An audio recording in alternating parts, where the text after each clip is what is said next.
here. So let me see something.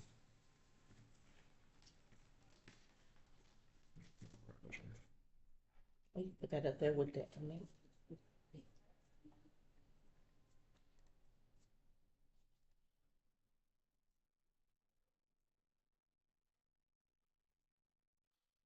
This too. Do you need this to lean on? Nah, you're good.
Okay, this is about to irritate me in a minute because it ain't really telling me what the problem is right now.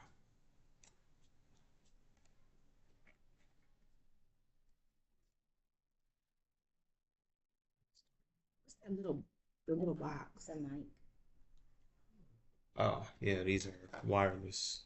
It's wireless microphones. Do you clip it on us? No. You can set it like close to you or just hold it. Oh, You can clip it on you if you want, but keep it low. Clip it low. Because like the audio, if it picks up too much sound, it's gonna sound kind of just keep it right. it rattles a little bit. But okay. That's cool.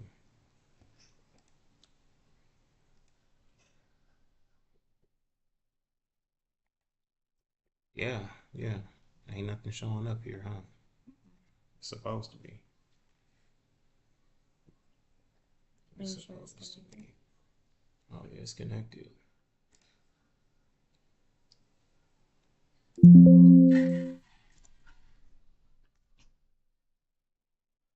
Check that out. It's supposed to be connected. It's supposed to be connected to, of course. It says waiting.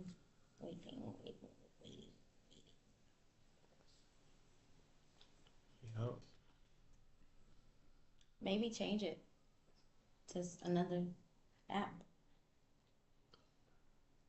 You gotta catch us while it's hot. It's quiet.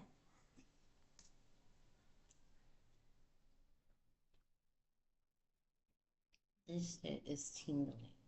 Got a few people in there already, but Really? I don't know why. Because I don't see nothing. You want me to go on YouTube and see if I see something? Yeah, go on YouTube and see if it's popping up for you. But right now it's telling me that I can't connect it to my camera.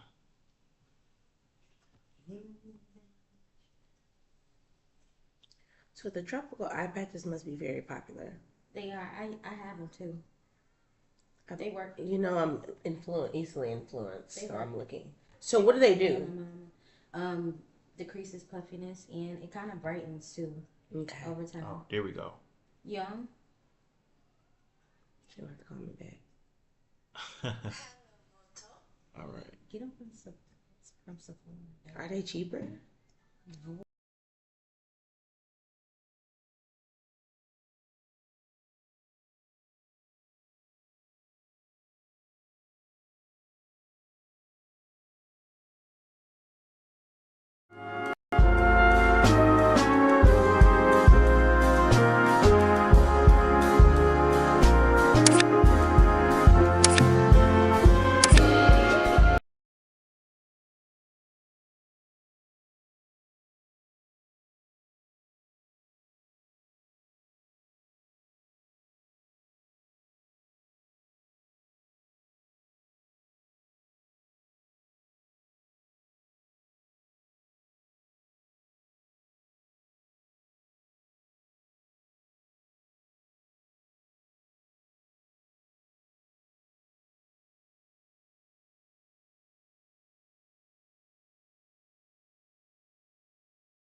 Would you believe me if I told you that my eyes are not even real? I recorded this entire clip without looking into the lens and just fixed it later with a new AI tool called eye contact correction. All I need to do is head over to veed.io, upload the clip from my computer and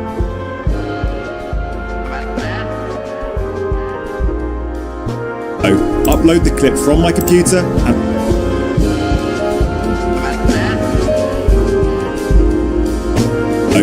upload the clip from my computer and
Just leave it. You can leave it there. Don't want to. Testing, testing.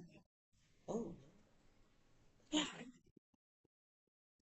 Ew, it Yo. shows everything. Oh, get the words. Yeah, let me see. I'm not excited to hear moments. You get used to it. Um, So people are actually watching this right yeah, now? it's about 3 people in here right now. So yeah, it'd be Oh, it's gonna be kind of delayed. like, it would be. But what I'm looking at is the video quality. Appreciate y'all doing top of it. Okay. Well, we're gonna go ahead and rock with it. What is my microphone? No, baby. Shh.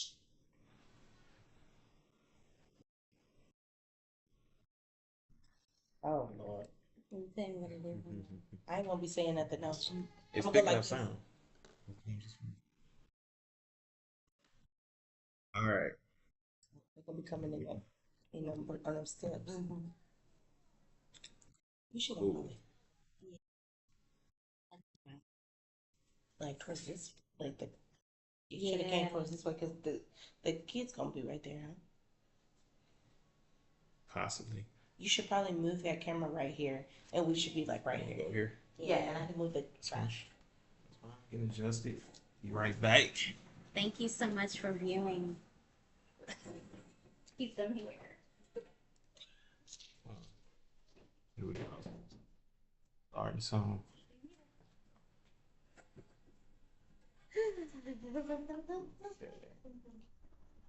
Yeah, that should be diaper. That's better.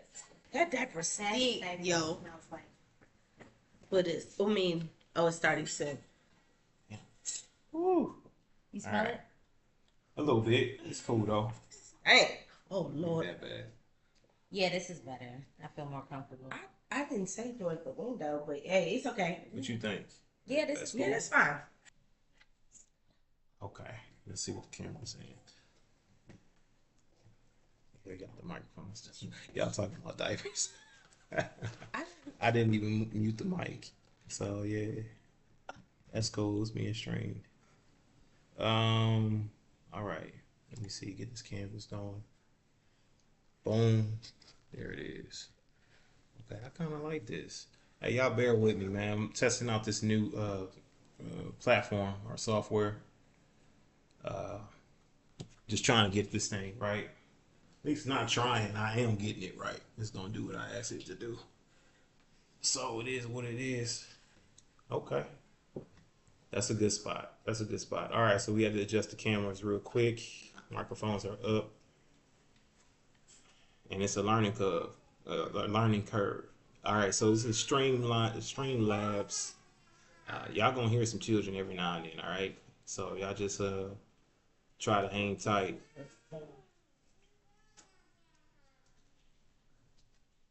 Man, listen, we got tens in the chat. Come on. I'm glad. Listen, we've been here for at least about what, half hour already. Have we really? So I appreciate y'all hanging tight. Yeah. It's 3 o'clock, a little over a half hour, 37 minutes. Appreciate y'all hanging tight. We definitely got a dope conversation coming up right now, right? We're gonna be talking about all kinds of stuff. These two ladies, they don't know a whole lot about polygyny. They don't know too much about it, so I guess getting a perspective from them as to what they view, how they feel about it. Just honest perspective, raw, uncut perspective as to it being introduced as an idea for a relationship style, and also would they actually do something like this? Would they actually enter a polygamous marriage? And all that there. And, how comfortable are they with the ideas and thoughts of it? What type of feelings and emotions? We're going to get into all this, man. We're going to just talk about some shit, man. We're gonna talk for a minute. But, and then they'll pop in and out every now and then because, like I said, there is little ones here. So hopefully it's not going to be too much. but we're gonna get it done. But first, what we're gonna do is we're gonna introduce them. We're gonna tell a little bit about themselves. You know, with their name, what they do. You can not have to have to tell them your government name, but Of course. you can just yeah. So do I need to go first? I need to go now. Or do we wait? Yeah, let's wait for her. Let's wait for her to get back real quick. Okay. But either way, Chad, you already know what it is here. This is a Warsheep Podcast. You already know what we discuss, what we talk about. All for a man being honest and exercising his honesty, coming forth and just being outright with a woman and letting her know where he's at, rather than going behind her back and betraying her trust, right? And so I think that that's the most important thing for us to actually start to encourage, you know what I mean, and actually make it more of a normal thing for a man to be able to express himself in that way, right? Where you do have societal norms that would make a man want to hide that truth about himself, just for the fact that he doesn't want to seem like he's a whoremonger or male chauvinistic or something like that, you know what I mean? Like, but I think it's even more male chauvinistic to not be honest and not to tell the truth and not to be forthcoming about what you would like to do with, as far as a marriage or relationship style as a man. I also think it damages and hurts a lot of women out there, when you're not honest, and you're kind of going behind your back, and it encourages them to want to do the same thing, right? So they meet another guy who may be a rebound, and he may just be there for love, right? And she might be there just, for whatever she feel like she's there for, because she's been hurt already. So she feel like she be dishonest about dealing with multiple men, whatever it may be. But it's been encouraged by other men that she's been dealing with, right? So you got that as a circumstance that happens, right? And for every, toxic behavior, you can't be upset if there's a reaction to it, right? So that's the biggest thing. All right, so yeah, what we're gonna do is we're gonna start by doing an introductory real quick. You're gonna tell them your name, where you don't have to say where you're from, but tell them your name and what you do, and give them one fun fact about you. What's a hobby or something? You can start with you. Go ahead. Hi, my name is Juana. I am from the Bronx, New York, and I'm a cosmetologist. A child. That's a good fact. Okay. Well, I'm T. Wally. I am from Detroit, Michigan, and I am an educator. A fun fact. I was on the HBCU dance team. That's cool. So yeah, like I said before, right? These two ladies, they haven't experienced polygamy or polygyny. They don't know a whole lot about it, and we're gonna get a good perspective as to what they think about it. Just two normal girls, or women, that are learning more about it and heard about it. And so we gonna get this thing. First of all, what's the initial thought when somebody says something like, "Oh, a man is looking to have this sort of lifestyle or style of marriage"? What's the initial thought that comes to your mind? Oh, hell no. Yeah, immediately. Immediately. No. Oh, no. I don't know. Absolutely not. No. Yeah. It's a no across the board, just a hell no. For me, yes. It's a doubling down on a no. Absolutely not. So like when you say no, why no? Why do you feel like it's a no? Like I don't like to share. Okay, so why? Yeah. Why not share? Same. I'm very territorial. I feel like what's mine is mine. I just don't want to. I've never had to really share anything in my life. Why share my man? Okay, so why share your man? All right, so you don't like to share, and that's why the sole reason why you would put it at a no. Right. Yes. Okay. Yeah. So would you prefer to share a man like knowingly or not knowingly? what would you prefer? Neither Like, one. would you prefer to know about it, or would you prefer not But to? if I had to choose, of course neither one. But if I had to choose, You got to choose between one or I the don't other. want to know. You don't want to know? No. Okay, so like, let's say this, right? Mm-hmm. Eventually, you're gonna find out, Right. right? Okay, so It's happened to me. which one will feel more comfortable for you? For you to already had known, and you, I see what you're or would you be more comfortable with not knowing at all, and then when you find out, like which one would make you happier? Would bring you a little bit more peace at night? You know what I mean?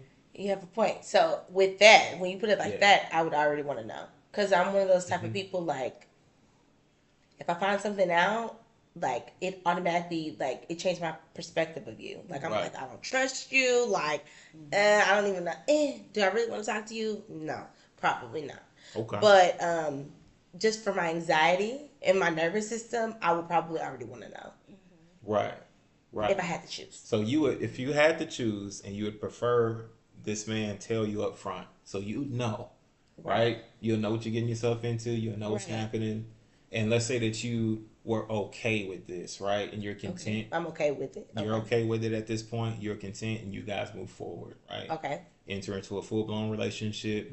He now has a woman that he's introduced to you. Went through the proper steps. He was very communicative, very open about it. How would you feel about this? Would you feel safe? Would this make you feel safe to be able to say, you know what, I trust this man? Or would this build trust for you? Or would this say, you know what, would it bring about some jealousy? About it, obviously, and he's bringing her to me to introduce me and her or whatever. But maybe some jealousy because I'm like, okay, like, so how's this gonna work? Is you gonna do me and her, or you gonna do her more, or like what Or we do? why her and Why not- her, not why me? not me? Yeah, Yeah. like, so you gonna buy us both flowers, or you gonna buy one person flower? Like things like that cross my mind when I Okay. think about that.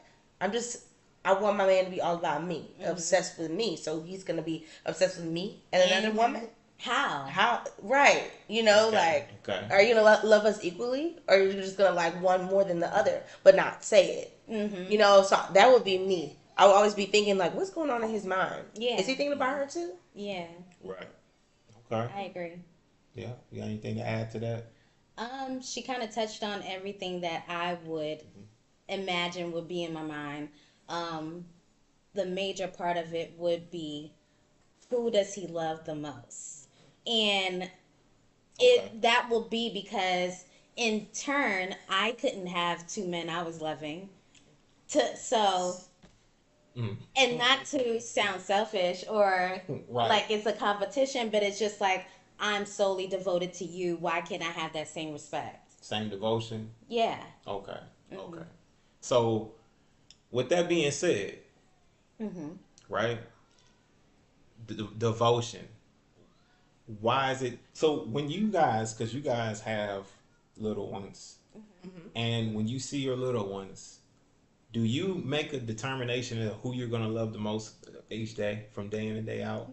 Like, I think I might love you more today. No. You know what I mean? Or I think I might treat you better. I think I might get you flowers instead of this one. Do you make a decision on that? No, I mean, if that does happen, it doesn't happen on purpose. Like, you don't just think about that. You're not. Right.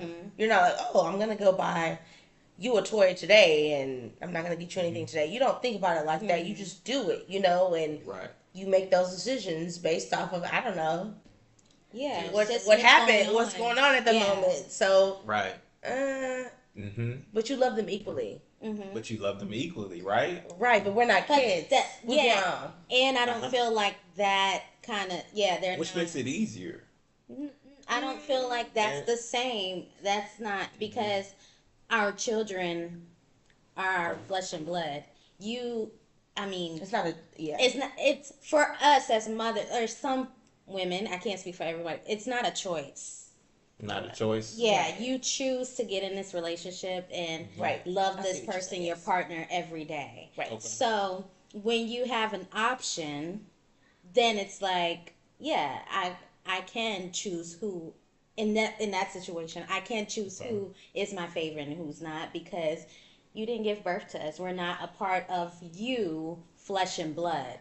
even though, yeah, by religion or, you know, by marriage, that does bound you to a person, yes. Right. But, yeah, we're not flesh and blood, so. Not flesh and blood. Mm-hmm. Okay. Focus Focus your your camera lit. Oh, focus your camera. Love for the children is valid. Okay, we're gonna see what we got going on with this camera lens. But that's good. That, I mean, that's a valid point. Mm-hmm. Now, here's the biggest thing, right? You're capable, though. You are capable, though, of loving both. Correct? You are capable. You mean our children? The same. Yeah, you're capable of it. Of loving both of our children the same. Yeah. Of course. Of course. It's It's a no-brainer. Yeah. Right. And then would you say that men and women love differently or love the same? Differently. Yeah. Okay. And when you say that men and women love differently, would you say that women love like based on actual emotional connection as to where a man loves based on respect?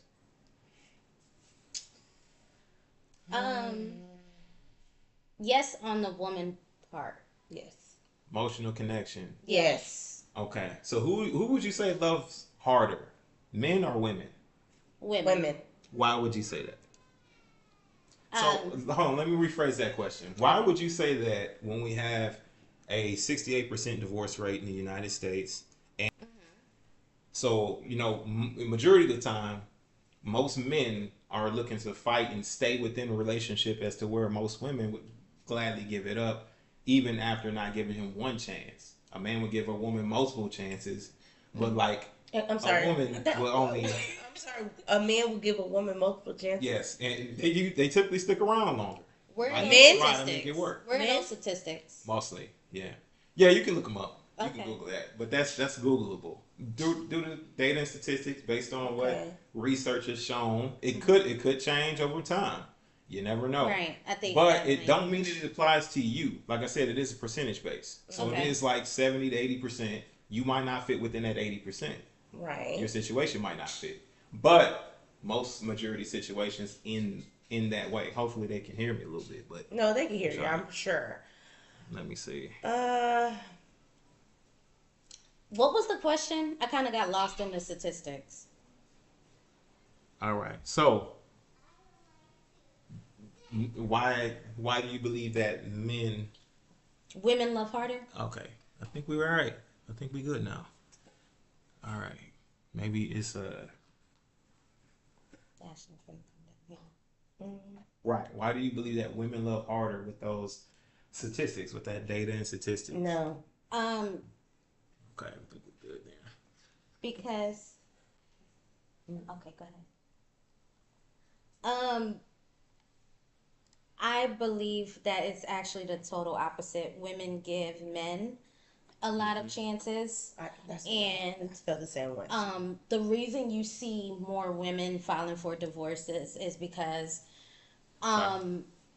sometimes it's hard for a man to uproot from comfort.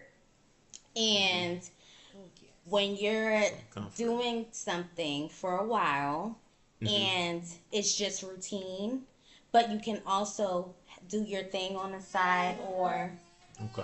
No. hold on. Thank you. When you can do your thing on the side Right. and you have a guaranteed meal at home, you have guaranteed cleaning services, you have maybe a secretary in your wife too, and of course sex, but you're still So able. you're talking all within the woman that you Yeah, that he's choosing to married to. marry. Yes. Okay, sure. You said secretary. She cooking for him. She cleaning. conjugal rights. Right. Okay, she's cleaning the house, and this is consistently, right? Just when you know you have that. Okay. When you know you Okay, have that. Yeah. And when you've been, if the love or if the relationship was good at one point, it can be kind of hard to just let go of like that. Like I said, you're comfortable with this person. You probably built your career from the ground up with this person by your side. So now as a successful man, you probably don't want to in that relationship and get into a new one where you have to question, does this person love me for who I am truly, or for what I can give them? Right. But that's just a percentage of men. I do understand that too.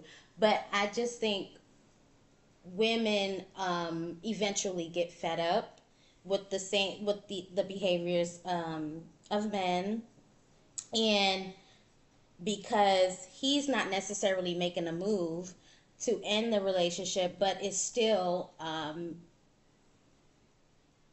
the problem, or his actions are the problem within the relationship, it gets a little bit tough. And now I have to make a decision for both of us, because it doesn't make sense to stay in an environment that's unhealthy just because you're comfortable.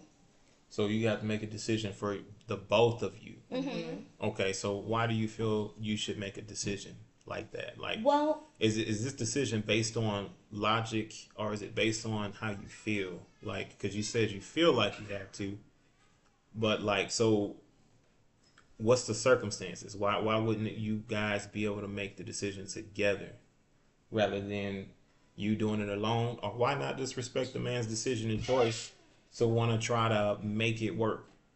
You know what I mean? Why do you respect that? Because I feel like if it came opportunity for it to work, mm-hmm. no one will be seeking out divorce. If we were actively working to make it work, right. We wouldn't be filing for a divorce. No one would know, right? So I feel like when you get to the stage of divorce, it's kind of like at its wit's end. Okay.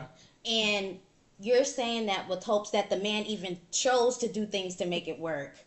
Mm-hmm. But from my experience, men don't really do a whole lot to make it work. Okay. Yeah. No. Wow. No. So I'm so curious about this, right? They say they want to make it work. Mm-hmm. Okay. And for about 2 weeks, actions may show that they want to make it work. Mm-hmm. But it's not consistent. It's just really, what do I want to say? It's really like a cycle, actually, just to get you back, reel you back in, and then over time, things will change again. And maybe because I made a little bit of progress, she may forgive me a little longer than she did in the past, and that'll help the relationship survive. That'll prolong things a little bit. Exactly. Okay, so now without a problem. Now, my thing is this, right? In my culture, mm-hmm. the man is the sole authority. Right. He makes the choices, he makes the decisions, but also, of course, the man within that space of relationship, typically those men are a little bit more trustworthy. Mm-hmm. Okay, so we're talking about a different caliber. Right. You know, we're not talking about a man who's probably not going to be living by a set of standards or morals or principles, you know what I mean? So somebody who's morally into his faith and what the Most High would actually see if he's out here just doing whatever and mistreating the woman he chose to cover, right? Mm-hmm. Because of course a man is held to a certain standard by the higher power as well as women. So and he says, I feel like, the reason why he's saying I feel like is because you said that often. And we're basing it on feelings, right? Which is okay to come from a place of feelings. That's what makes women who they are. You know what I'm saying? Yeah. Like, that's what separates a man from a woman. And it's the most beautiful thing about a woman is because she can be able to feel, right? Yes. Yeah, you know what I mean? I get what you're saying. So, but as a man... We feel, y'all... Well, balance. Okay. With logic. We go based on logic, based on what makes sense. And, a lot of times we'll stay true to that. Whereas where a feeling, it can go left, right, up, down. You know what I mean? Right. Like, it can go either way. So this is the reason why we balance each other out. So in this particular relationship space, I understand some guys, they do not hold the standard, don't live up to the standard, and they might fall short. So in his falling short, why do you feel you should make a decision to leave them rather than continue to try to build them up?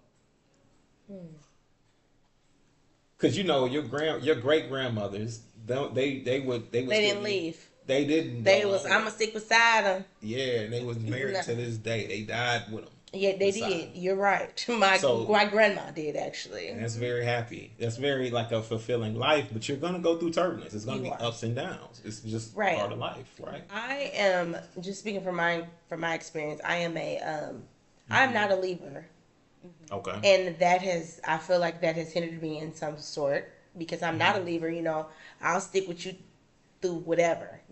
Right. Up or down. It didn't matter what it was, finances, whatever. But now, when I look back on all the times that I should have left,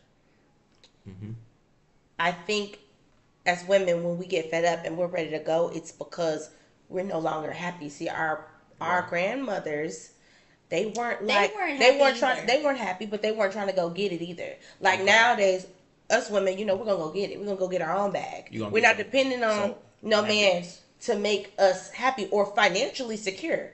Most of the grandmas and everything, they stayed because they didn't have a choice. Yeah, but they weren't necessarily happy. But there was a lot of women who were overachievers. Degrees. I'm talking first police officers, black police officers. But the statistics on that's different now. Because now more women educated, very very educated, but it's different. But what jobs were available for them to use those degrees? It's a lot, yeah. You think so? You got some of the first black women who helped with space landing. You see the movies. You do, but I feel like it's more opportunities now for us, to get out there and climb the ladder, the corporate ladder, entrepreneurship. It's encouraged. Anything, So I feel like our grandmothers stayed because they wanted to be secure. And for life, like financially. Yes, financially mostly. Not even necessarily financially, spiritually too. It was kind of frowned upon. Yes. This is your husband. You have children with this man. This is who you're gonna be with, right? And that was expected of you. Here, let me go ahead. Keep going. That was expected of you as a woman.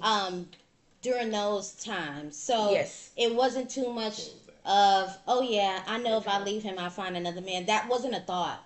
Right. Okay. It was this man that I chose to marry and to have children with. So no matter what life throws at us, I'm sticking there. On my dad's side, her and my grandfather slept in different bedrooms for years. Since their 30s because they were unhappy.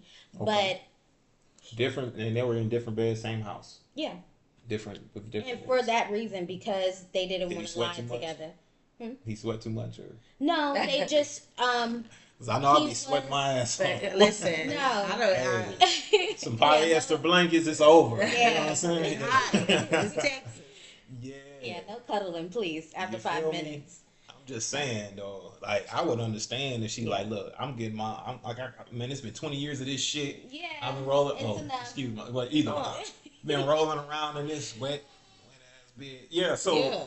But either way, keep going. I know they had their own personal reasons. Yeah, they had right? Exactly. So, and it was a part. The reason was because they wanted to stay together, but didn't want to lie with each other anymore because the romance and wasn't there. Which is really sad. It is actually kind of sad. Man, it'd be great to be able to like people who've been through that are in that stage in their marriage right now. It'd be great to have them talk about it more. No, seriously. You know what I mean? I would actually love to hear that. Yeah, because after a while that fire kind of dims a bit. You're not in that honeymoon phase anymore. Well, yeah, but then it's like the effort, because a man who's looking to get out here and provide and make things happen for his family usually don't have a whole lot of time to sacrifice for romance. And right, but coming from that angle, same thing with a woman who's out here working a 9-to-5, right, career driven, things like that. How much time do you have to sacrifice for romance for your man? Like, how much time can you devote mostly for family and to steal your ideology, your beliefs into your children, into the household, as well as what your husband would deem to be the legit things to do, right? Legit ideologies, belief systems to give to them, right? So how do we have time for that if we're both driven on career? Now, what I can say is this, right? A woman who's focused and driven on career to get to a certain goal, like let's say we're acquiring land. Okay. That's our goal. Right. Because we want to acquire land to get you off the job. You still got your degree. You're an educator. I get it. You get what I'm saying? I get it. I feel you. We don't want you working. We want you at home teaching, right? Or building a business, a company. You know what I mean? So I guess what it would be is that why should we not have a mindset of thinking like that? Like of thinking of, I need to, a woman, I'm gonna work this job for this, and our game plan after getting this degree is I'm gonna work this job until we acquire something that's gonna make sure that I don't have to work no more. You know? I feel like that's ideal. That's how I think of it. You know, like I'm not just doing this because I want to do it forever. No, I'm doing it because I have other goals that I want to reach to where I don't have to do it anymore. You know, most people don't think like that though. And I don't understand why. That's facts. Most people do not think like that. They're like, I'm just going to work this job until blah, blah, blah, blah, till I die. I'm like, no. Like, what are you doing here? There's no generational wealth in this. Like, come on, let's do something. But I don't know. I think of it like that. But like you said, most people don't. Yeah, they struggle with thinking about it in that way. I mean, would you say that lack of wanting to pursue it that way is like maybe a selfishness? Yeah, I can see that. Who's mostly whose ball is in whose court mostly on that situation? Like, is it mostly the woman's fault or the man's fault? Who do you think? And don't think somebody gonna hate you now. You were trying to the. Oh no. Yeah. I think women. I'm being biased because I'm a woman. I think women are the brains. Honestly, the brains. Why you say that? Because maybe I dated some losers, but most men don't think about that. Like, they're not like, oh, you know, I don't want you to be working, so you can work, but this is the next goal, so then you don't have to work. Eventually, a lot of men don't think like that. Okay. Well, the people that I've dealt with. For Usually sure. the women are like, okay, what we're going to do next? These are our next steps. These are the goals. We're going to buy some land. We're going to get these investment properties, blah, blah, blah, blah. You know, women think like that. I do because I'm always trying to think about the next thing. Okay. But I've dated some men, they were lazy. They didn't think like that. I was always the one who was having to, hello, let's tap in, you know. But there are some men who it's the other way around. You have a lazy woman. There's a lazy woman. She don't really want for nothing. She just want to just do the same thing over and over again. And you got some men who are like, what are you doing? You know, like, what are we doing? What's going on? No man wants a lazy woman either. Right, no. The lazy physically or mentally. Like, it's some women out there, they're just content with just being average. You know, for the rest of their life. Or having their man take care of them. That's cool too. But stuff doesn't always work out. And then when it doesn't work out, you're left with nothing. Yeah, just depending on your situation. You're less than nothing or a little less than you want it to be. Yeah. Right. So I would say this, right? I would say that maybe you guys have come to that conclusion just based on the guys you've dealt with. Yes, agreed. And lack of motivation, right? Agreed. Okay, so, because, you know, my mindset is that's what it is, period, right? No, right. It's because that's just kind of how I operate. Right. But, you know, as well as, you know, people who I know, guys who I'm around, operate the same way. They don't want their women working for anybody else, maybe just for them and themselves, right? I ain't ran into And the goal is assets.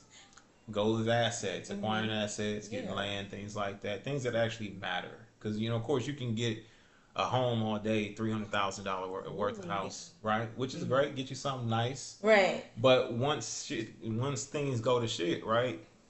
What are you gonna do after that? Right. You know, trucks start running, you got no food supply, Right.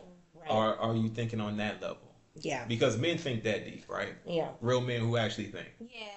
They think that deep. They think a few years ahead. Okay, so if things stop now, will I still be able to provide for my family? And that's the mindset.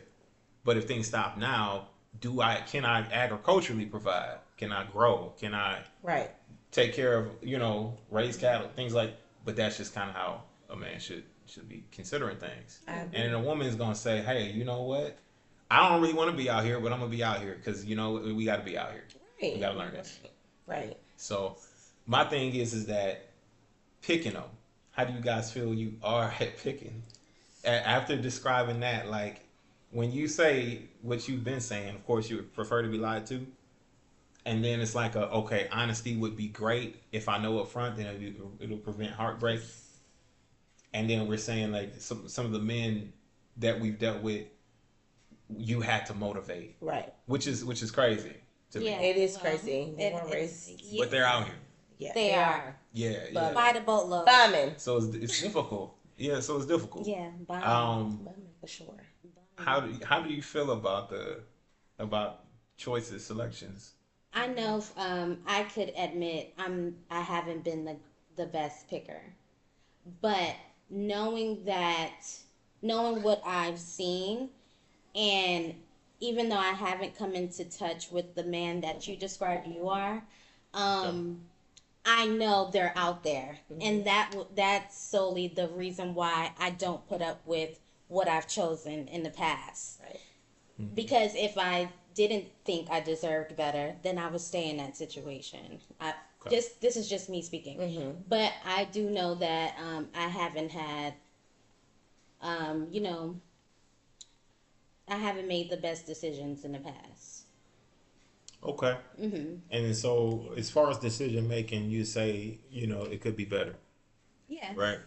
Yeah, I agree. My decision making hasn't been the best, but I've also not the people that I've been with. I've been with them so long. I've been with them since I was a kid. Mm-hmm. I was a child, so I didn't have this grown woman mindset that I do now. So you're not bouncing around from guy to guy. No, I am not a bouncer. I may mess around with somebody, but not take them serious. Like the people that I've taken serious, which has only been like 2 guys, I was a kid. Like I said, so like when you're young like that, you don't think about things like that. You're thinking about, oh, is he cute? Yeah. Oh, this and that. And, like stuff, does he dress nice? And, does he always have his haircut? Things like that. You're not thinking about long-term things. Yeah. You're not thinking about what's best for your family because at the time you're not thinking about even having a family.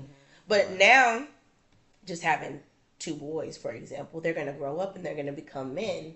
And now I'm thinking like, oh my God. I mean, no disrespect to their dad or anything. I'm just like, their dad didn't know those things. Like, that's the example that they have to look for. So now, as I'm choosing, my next partner or whoever I decide to be with, those are some of the qualities that I'm looking for in him. Because I do have kids already, and I also want a man that already has a child or children. Right, okay. That's just my preference. So right.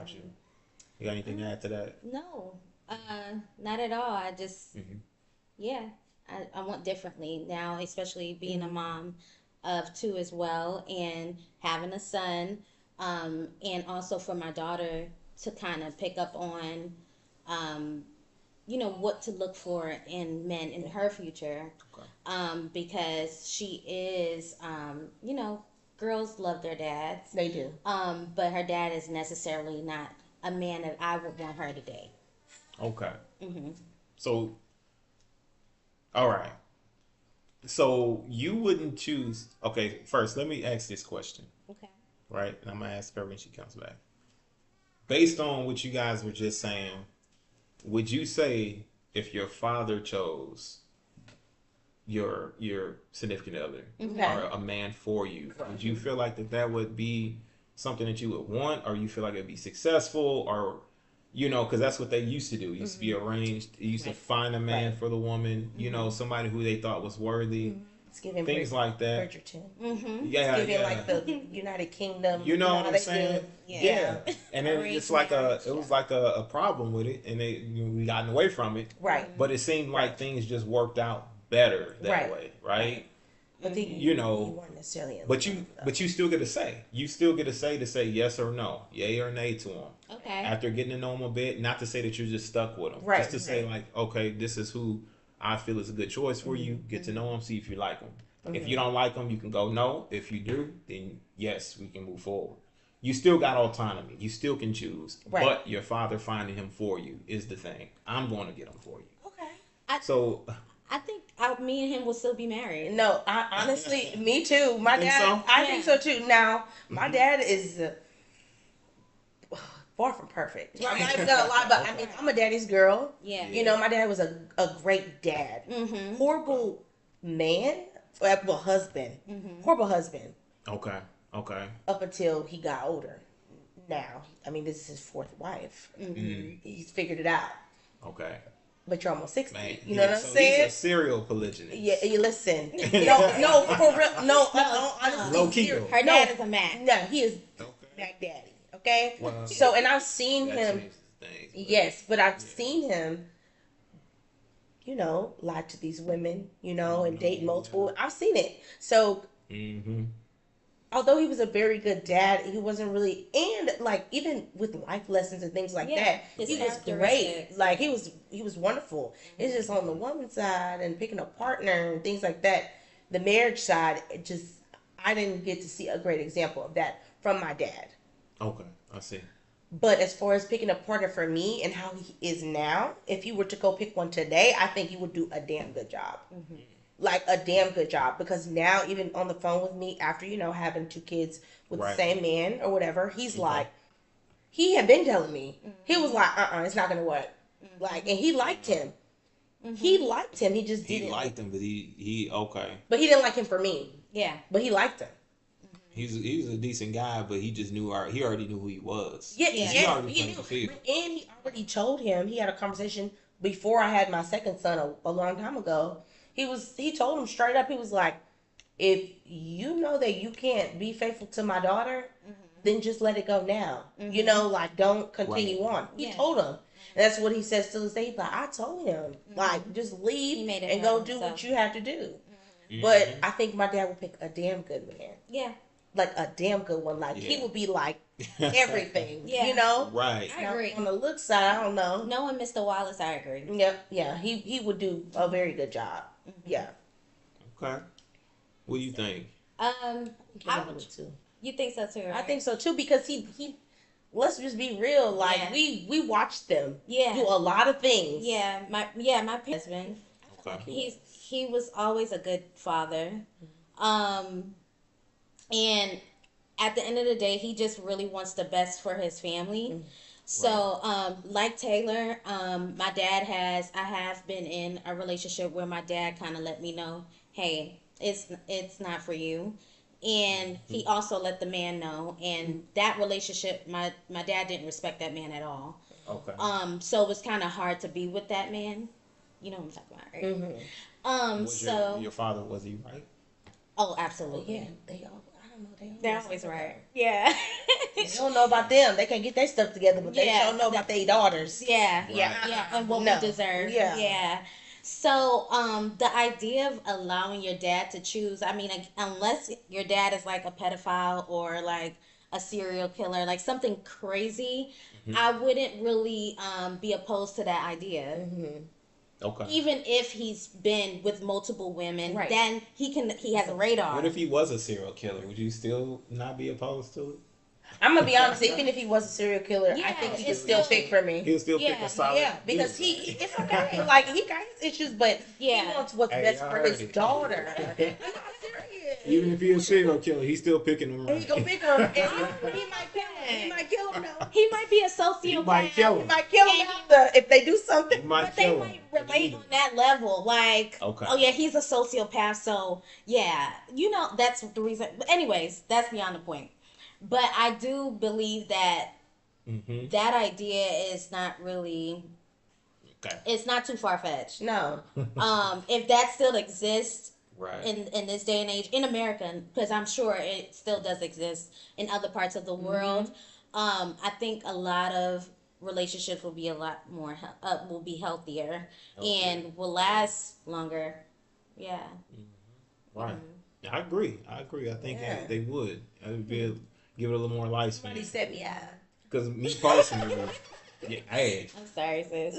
just Somebody saying. set me up, please. Right. Where's my dad? Come on, Dad. Yeah. In a few. So, how, now this is the biggest thing, right? Mm-hmm. Do you guys desire men who are mostly faith-based, faith-driven men? Or do you not want too much in that area when it comes to a man who's about his shit in his faith? I don't mind either one. You're not too crazy about it being too much. So let's say he's a guy who prays five times a day. He prays 5 times a day. Okay. You like want to get it on. You like, shit, I'm trying to get it in real quick. And like, no, we gotta pray. How do you feel about that? No, we gotta pray. Like, how do you feel about that? You know, Would it would be different for me. Would you accept it? I would accept it, especially if after we got it on, it was good. You know, I'd be like, okay, you know. But would you sit there in prayer and think about, like, okay, I'm about to get it in after this? Yeah. I would. Hopefully. I would. But you're supposed to be focused on the Most High, though, right? But we're gonna have to. If you're gonna be doing all that, we need to be married. Yeah. If you're gonna pray before, we're married, so it shouldn't matter. So, like, ain't he in the middle of, like, auditioning to be your husband? So, you know what life would be like with him? I get it. Yes, I mean he could. I don't mind him praying 5 times a day. I don't mind him praying 1 time a day. Okay. I just need him to pray once. I need him to some type of. Just be there. I can't. Just do it. Yeah, like you. You can't You be an can't atheist. be. I was just about to say, or Right. you can't believe in nothing. So Yeah. You got to believe in something. You know. Okay. Let me ask you this. So what if he's like, look, requirements is you can't eat shellfish, you can't eat pork, you can't eat anything that has been deemed to be unclean in the Bible or Quran. Right. Okay. What if that was the stipulations? You can't eat unclean. So, I know for me, I'm open to doing pretty much anything if I love you. Okay. That's just me, You can though. adjust. You know, I can adjust.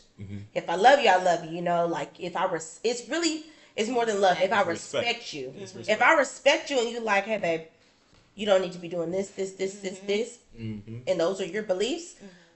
Okay, let me try to adjust and see what it's about. You know, if I respect you, it ain't even got nothing to do with love. Let me take love back. Right. Yeah. For sure. I feel like I have to respect you. As You men, can love anybody, Yeah. but I expect him in order to do those types of things. Because if not, it's not going to happen. That's a good point. Yeah. Yeah. That's a good point. Yeah. I agree. Yeah. Okay. So yeah, respect. Because of course, if it's a weak man, then what? You ain't gonna show him no respect. You No. like, look, you gotta stop eating that, nigga, please. I question him as And you ain't told me to do shit this whole time. I would question him as to why. Yeah. You be like, why? Yeah. Okay, that is the infamous why. That's mostly what women fight on a daily basis. That's the battle. A why. Question why. And that's based from not trusting him, and I feel like trust and respect is hand in hand. Okay, Yeah. so if you start to ask why more, you feel like the trust has been lost in a relationship. If Not you're asking why a lot? not necessarily lost, but maybe it hasn't been found, Okay. or you know. And when you ask why, is it why for understanding or why because you want to make a decision for the both of them? It can be a combination of things. Say that. I believe in the beginning. Well, I know for me, I kind of start out at a blank canvas. Right. I trust you until you give me a reason not to. So, in the beginning, it's just out of curiosity or to be informed as to why. Right. But as time go on, that why can easily turn to, why am I doing this? Or why should I do this? And just, why should I do this? Why should you? Yeah. Okay. You gotta give you a reason. And why do I have to be in that same path as you if you're just auditioning to be my husband? Why do I have to follow those same practices now if neither one of us is sure where this is going? Right. Okay. Yeah. What do you think, Jack? T. Wally?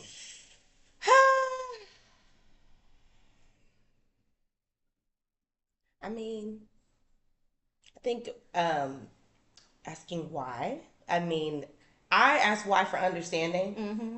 That's just me. And if it's making sense, then yeah. But if it once again, there's respect. If you ain't making no sense to me, I'm gonna be like, Good. I ain't doing that shit. You Yeah. get along somewhere, Right. Straight up. So let me ask you guys this, right? We taking into account, right, in the Bible, they were fleeing from Sodom and Gomorrah. Okay. Right.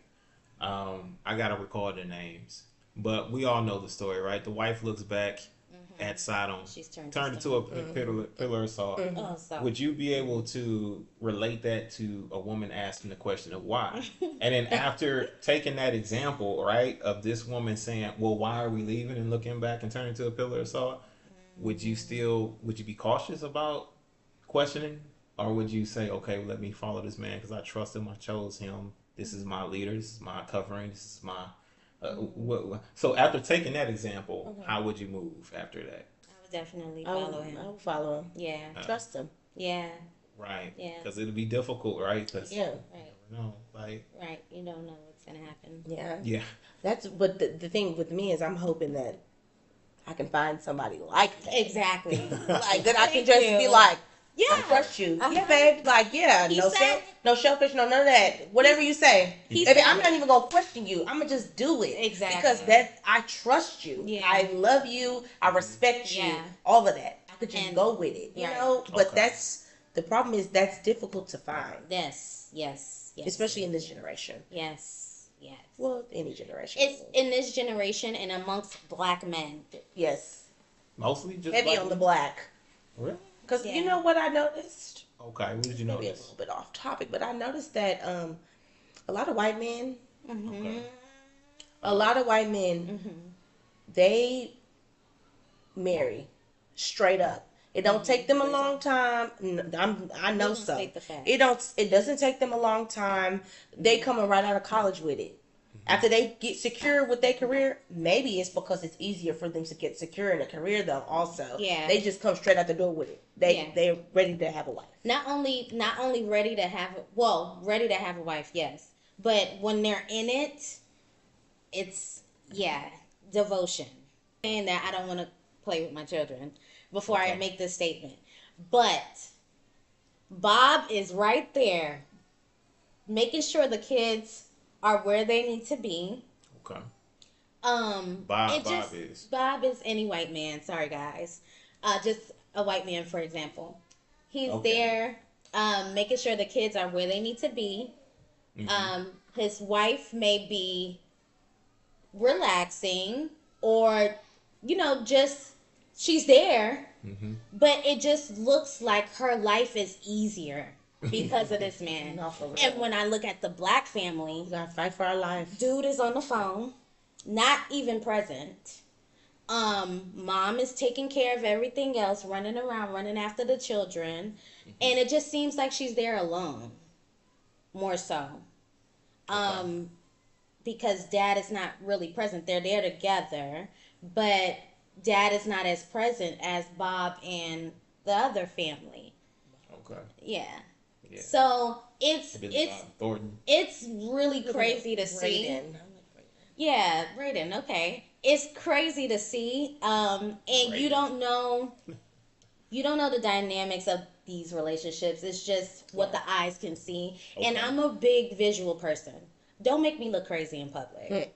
I hate it. Like, that's one of my pet peeves. So you're about the reputation. Yes. Just because, like I said, I don't know these couples. The white family can be total opposite, but I'm just making, an observation of how it looks. So, I've definitely noticed that a lot of white guys they seem like they're, in it. Right. And Black men play too much sometimes. yeah, They be doing I've too just realized that black men aren't really present. They be worried about the wrong things majority of the time. Eyes on children. Not, Even though you're I mean, that's a small thing. Yeah, Okay. agreed. That's a small thing. Eyes on children, but there's a time and a place, right? This white man is soaking up the moments with his family, as opposed to where the black man may be doing business, and that it's a time and a place for everything. Right. So you have to choose your children, you have to choose your wife in that moment, and just soak up. There's always going to be time to handle business. There's always going to be time to, get back to that video. It's these moments that make life what it is. So, and that's the reason you're doing all this business anyway. Yeah. Right. So, yeah. Okay. So, white men appear to be more involved in their families and more committed, seem like, right? Committed. I was just going to say that, yes. More committed. Okay. So, well, that's unfortunate. That's unfortunate. You know what I mean? Because, like, my experience is like, I don't think that that's really a thing. Okay. And then, like, what level of respect does his woman have for him in that space? You know what I mean? That is a catch. It's the thing is to where I noticed that women have more respect for men who are busy. They're focused on whatever the purpose is or whatever drives them. And I don't believe, in my observations, there's certain levels of white men, right? Caucasian, and my brothers out there, you know what I'm saying? My Caucasian or white brothers, counterparts who are focused on a vision goal, and they get that level of respect from their women. They demand it. They acquire it. But they also don't have a whole lot of family time to really invest in family as much as they would like to. But they're provided. Yeah, I've seen both sides too. They're very much provided for. Like, the family's provided for everything. Same thing with, melanated brothers. The brothers who are focused, but they care about their family, are driven, and they understand what's going on. Family's provided for. Everybody's at peace. But the thing is that, the more you see, you're going to see that Caucasian family more than you're going to see that melanated family. Right. You know what I mean? You're going to see them more. They're going to be more in the forefront. You know what I mean? Because it's like they're going to take opportunities to actually capture those moments. Whereas to where the melanated family, you might not see that as much. And plus, a lot of our sisters, we private. We don't like to do a whole lot of posting and things like that. Yeah. So I'm going to defend the brothers, but at the same time, we're going to be honest, right? Right. Yeah. Honesty is that, data statistics show that more, melanated men are not present within the home than it is, compared to white, Asian, things like that. The percentages for us is a bit higher. And, my thing is like, I wonder if it's more systematic than it's anything, because you got more, welfare benefits that's coming from the Democratic Party, because Republicans don't promote that. That's the reason why Democrats do promote it. Right. But it's promoting it to remove the father from the home rather than keep him strong in the home to empower the family, or the nucleus of the family, just to create the structure, nucleus, and empower that family.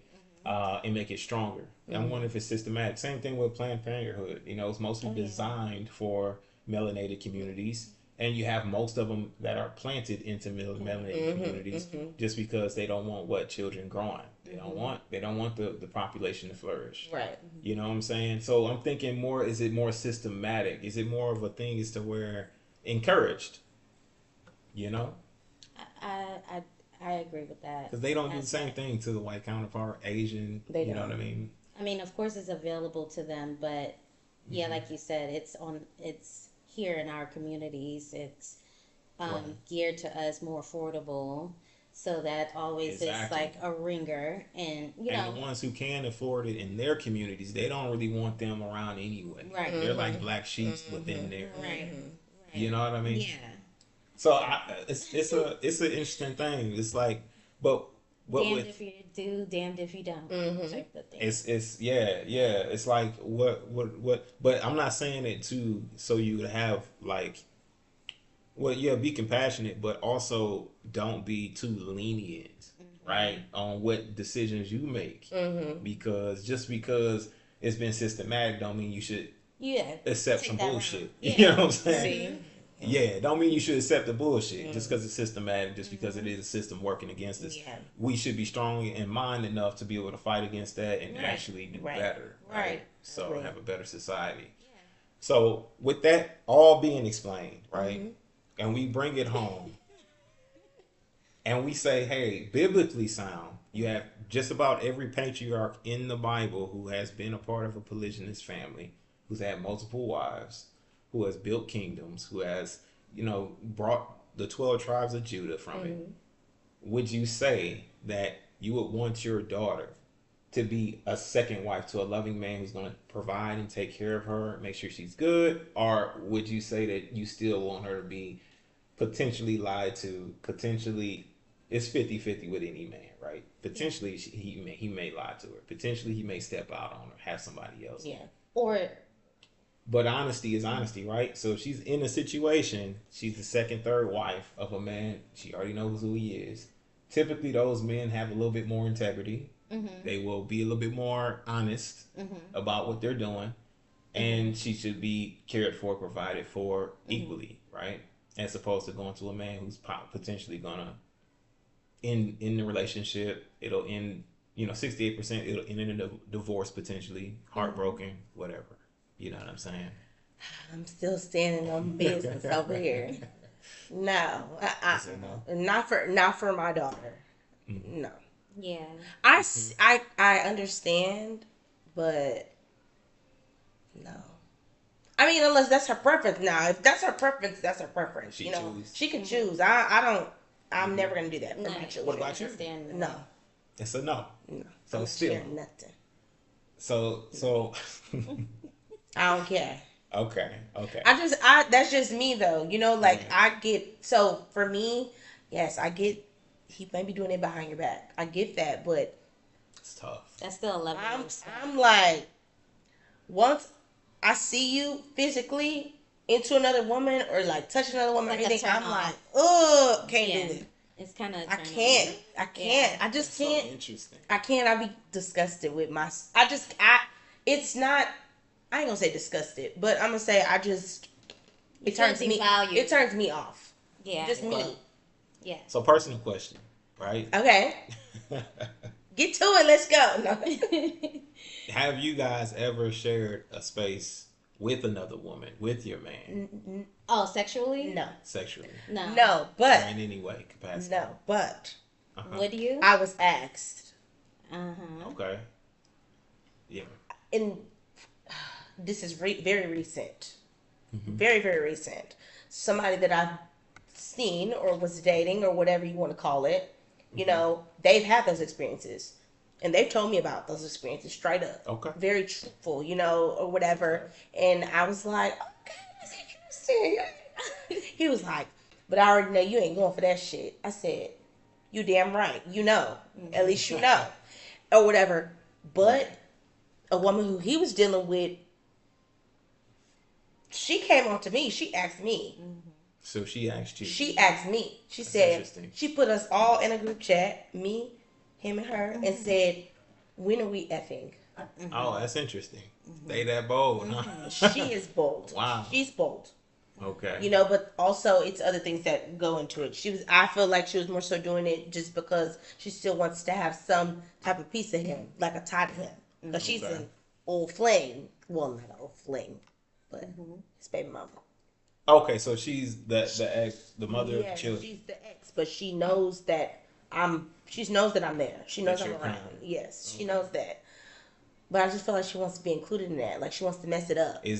So okay, so they're separate. Were they married? No, are they never. married? Never. So they've never been married, but they just have children together. They have one, yes. They have one child together. Okay, cool. And then so she's just like straight up. So but she likes that. She likes women too. So she just likes that. Okay, like she like all that. She would all that freaky stuff. Okay. I wonder. Okay, so because all right, so why was she? First of all, how did she get your number? Why was she that comfortable? Oh, I know why. That's a story for another day. You know what I mean? No, I know why. I know why, and you know why too. She I know why she. I know why, because they still messed around. Yeah. Oh, they were still like involved with each other. Partially. You think so? Once. No, I know. Do you know that for sure? No, I know for sure. Okay, so you know for sure. You seen evidence. You got proof that he was still dealing with. Yes, he told me. He admitted to me. Mm-hmm. Yeah. Oh, okay. Because I asked. Okay. And then so you asked and he just told you. Yeah, straight That's up. unexpected. He straight up told me. So yeah. for me, it's like I'm used to. So what I'm used to is somebody lying. I'm always used to somebody lying straight up all the time. Lie. But with him, he's like, yeah, I did. But then I could hear in his voice immediately. It was like a mistake. Like like. Okay. But I just feel like they're used to like doing that type of stuff. I'm not. I don't play that. Straight up. That's interesting. So you with a man who enjoys that, right? I don't even know if he enjoys it. I just think that he's gonna think about it. He's gonna right. There's just nothing that's gonna change. I was joking with him a long time ago though, and this was in the beginning when I first started talking to him, just getting to know him. I was joking. I was like, "So would you ever have a threesome with us?" Who's us? Me, his baby mom, and him. But I was joking because we were on that topic. Pretty sure he was like, "No." Guess what? This what he said. He said no. I said why? He said because he was like he said I love you like too much for that. I said but you love her too. I know you love her. He was like but so why not? But he was like but the whole time I would be thinking. He told me straight up. He was like I would be like, is she comfortable? No, like I love her. Like I love her different. Like it's a different type of love. He was like, yeah, I love my baby mom, but I love you like I love you like romantically. I'm in love with you. So he was like, I just can't look. He's like, I'm going to be with both of y'all and I'm going to be just like, my focus is going to be on you. Yeah. And I was like, oh, okay, whatever. I don't know if he was just telling me that. I didn't feel like he was just telling me that. I thought he was being honest, but. Okay, so let's say that that's not even a thing at all. Because, based on structure, let's say that you're set up individually, right? Yeah. You know that she's there. You know that she's available whenever you need her. She can come by, help you cook, clean, whatever. Just two separate households, right? She can't cook. Let me shut up. I think this example will be better. It just wouldn't be at the same time sexually, right? Because Okay, so are you saying it? Okay, so if this person was, you're saying if this person was in the household, she was available and like. She like if I didn't feel like cooking that day, or she could come help me cook, she would be there to help me cook. Right, but but you guys wouldn't be involved. Okay, you don't. You guys are separate. So when it comes to this, do you don't share the bed? You guys don't share beds. She's asking. I'm asking. Like, is this like within the community? Within this community, right? Do you guys do you share the same bed or do you not? Or do some people share the same bed? No. Or do they? I mean, it all depends on the man and how he wants to do whatever he wants to do. Right. But typically, it's not a thing. Right. Typically, you would say, "This is what we want to have separate." Right. We want to separate. So, but possibly, live under the same roof. Possibly live in different households. Does it happen in different households though? I don't know. Yeah.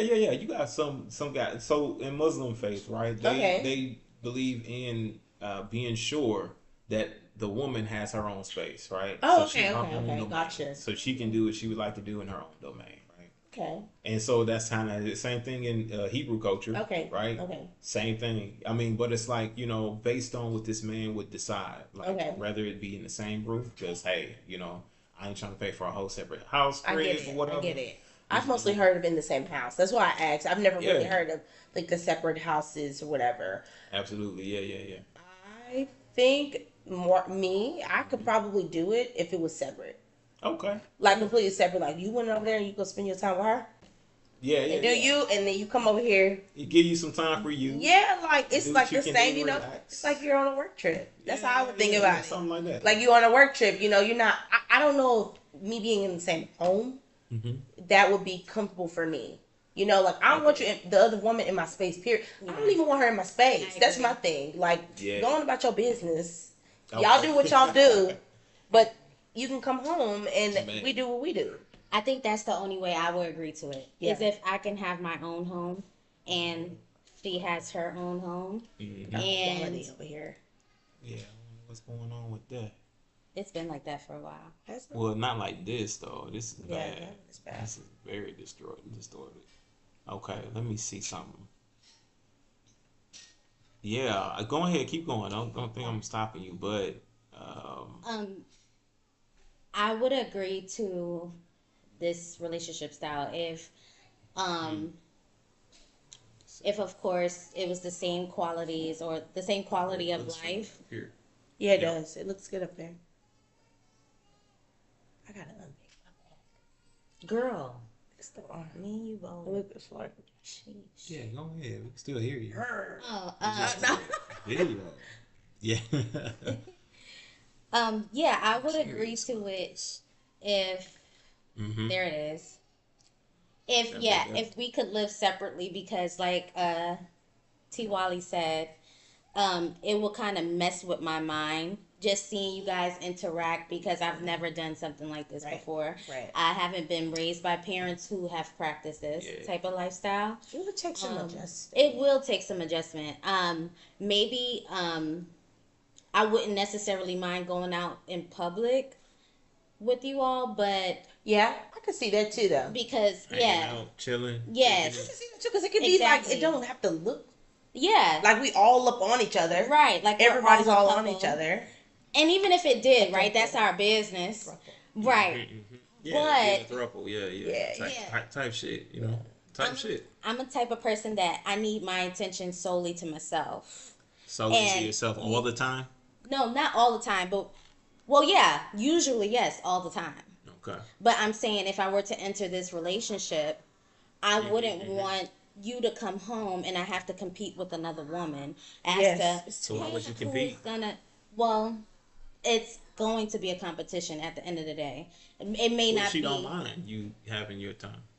Well, She respects your time and you respect hers, and well, then I feel like that'll be planned, and relationships just don't work like that. Things don't. We're not gonna say, "Oh yeah, when Ryan gets home, I'm." what if it's natural? Like, what if it's very natural, very fluent? Can What you if give me it's an like, example? okay, let's say you work, typically don't get out for a while, right? He gets off work maybe 2-3 hours before you. She's a stay at home, so she's taking care of the children, taking care of the house. Man, you're cutting costs in daycare and all that crap, right? So he's spending time with her. By the time you get off work, you're greeted.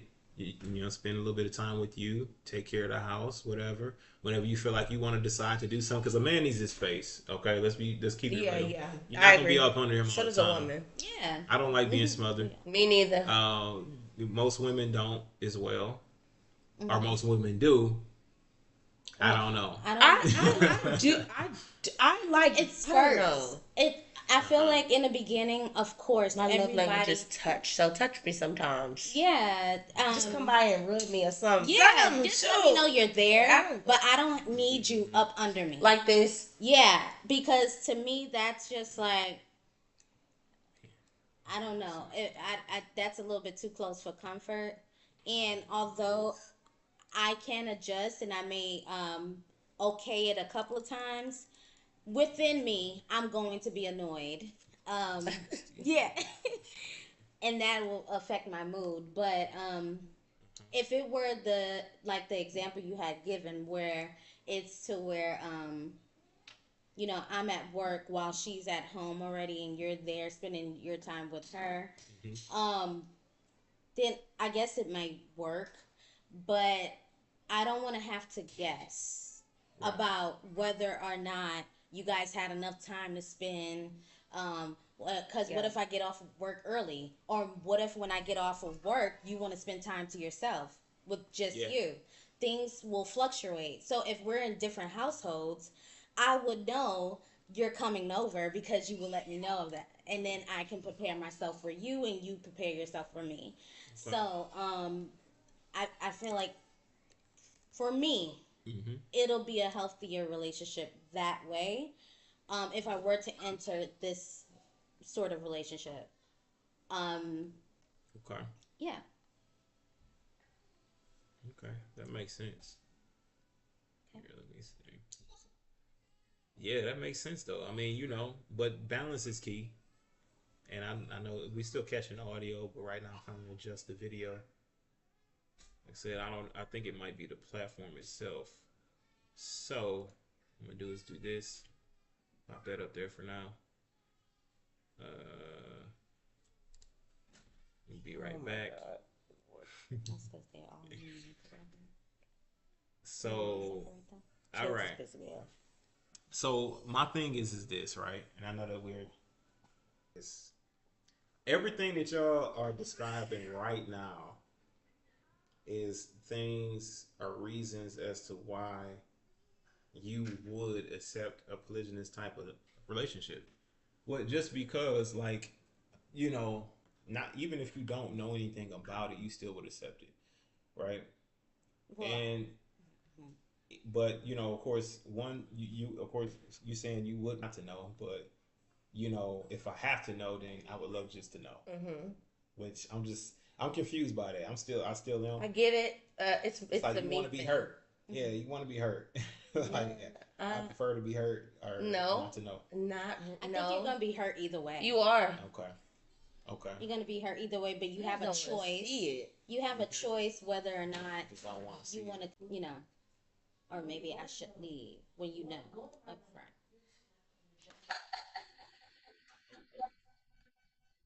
Sorry, my bad. Oops. Here we go. Yeah. So I think we back. What's up? Trying to get this video back right. But man, hey, y'all bring out some really good information for people to really gauge some things off of, especially coming from a new perspective in that space. Yeah. I think that, in my opinion, this is my opinion, I think that all people are currently in a polygamous relationship in some form or another. There's a very small percentage of people who are not in that, just based on the decision from the man of being faithful or loyal. But the percentage of that has never really been tested, right? We don't have any real data or statistics. The only thing we can go based on is fidelity rates and how many men have been unfaithful in the space. And also women, right? Because women are unfaithful as well. You know what I mean? Because you can, of course, you look at Maury, right? You got 95% of men who's not the father, right? Mm-hmm. Which is depressing. Yeah. Shit crazy. So women, you already know they stepping out. My thing is that you're still in the space. You're still in that relationship, whether you know about it or not. Mm-hmm. And really, people who are divorced and remarried multiple times, that's a serial polygynist, right? Just because I can see that. They've had so many different partners, and they still deal with them. A lot of the times, they still mess around with them, even though they're in a committed space relationship, whole new marriage. So, okay. What fire thing? So that's what I guess that's what point I'm making is that. Okay. I think that's even better. Hold up. Let me see. We get a refresh on this. So that's the point that I'm making is that what we're shedding light on is the fact that more people should be more honest about their dealings. There we go. Is that better? Come on now. That looks way crisp. It doesn't? That's a bit better. A little better. A little. It's way better. Okay, it's better. He waking much better. Hey, my bad, y'all. I'm still learning this software that I'm using, and my refresh rate was low. So I was at a 30 refresh rate. Now I'm at the 60, and it's looking pretty crisp. It's looking pretty clear. Hella better, man. V, bro. Yeah, my bad, y'all. I'm gonna be asking some really brutally honest questions, man, because we want to get down to the nucleus of everything. So, yes, sir. Bless you. Yes, sir. Bless you, Bernard. Yes, and I got a brother who's asking about Straightway. Straightway is that is the only ministry, and I'm gonna say that now because I don't typically talk about Straightway much. Straightway Truth Ministries is the only ministries that I've met where it had the most amount of men, right, who stood on business, right? So I would never say anything. So I would always support and represent that ministry and speak well about them. And that's just facts, So yeah, if you ask about that, then just know That's where we at with that. That's where we at. Yeah, you're not gonna find too many places where they actually are promoting, and everybody's striving to do better. So don't get me wrong, you are gonna find some people who are some men who are gonna have a hard time. They're gonna struggle with certain things within themselves, you know. But honestly, all of them are striving. Majority of all of them are striving to be successful in serving the Most High Yah. So you're not gonna find that too many places. But yeah, we're here to get down to the nucleus, to the truth of everything. Am I skipping, man? Because I feel like that I'm buffering too much at this point. Hopefully I'm not buffering too much. Y'all let me know. Drop a 10 in the chat if I'm coming through on video. I'm sure my audio is fine, but I feel like I gotta keep refreshing this thing. Skipping a lot. Okay, let me try doing this. That's an 8. Okay, cool. We're gonna adjust it. They taking care of a couple things real quick. Adjust this refresh rate. See if we can get it to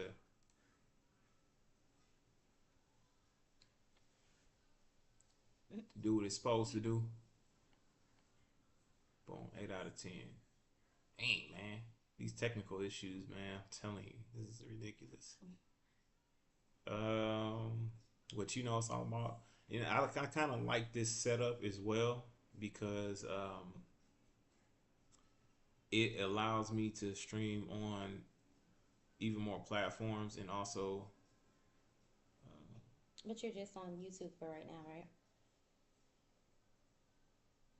okay, So audio is good, video is 8. So, but right now, yeah, we're on YouTube right now. okay. I don't think we went live. TikTok would have been the thing to go live on, but that's gonna be next time. Okay. We're gonna be going live on TikTok. Okay. Let's try it again. So yeah, this is the part, man. I gotta lock this in because this is like down to the wire. And I know that, you know, our first hour, how long we've been doing this? Man, listen, we brought some solid stuff. Definitely great conversation. What I want to do is have more of a Q&A real quick, and then be able to ask some questions that you guys may have right now. So we're gonna be definitely doing that because I want to be able to open it up for that, right? For good questions if you guys have any. And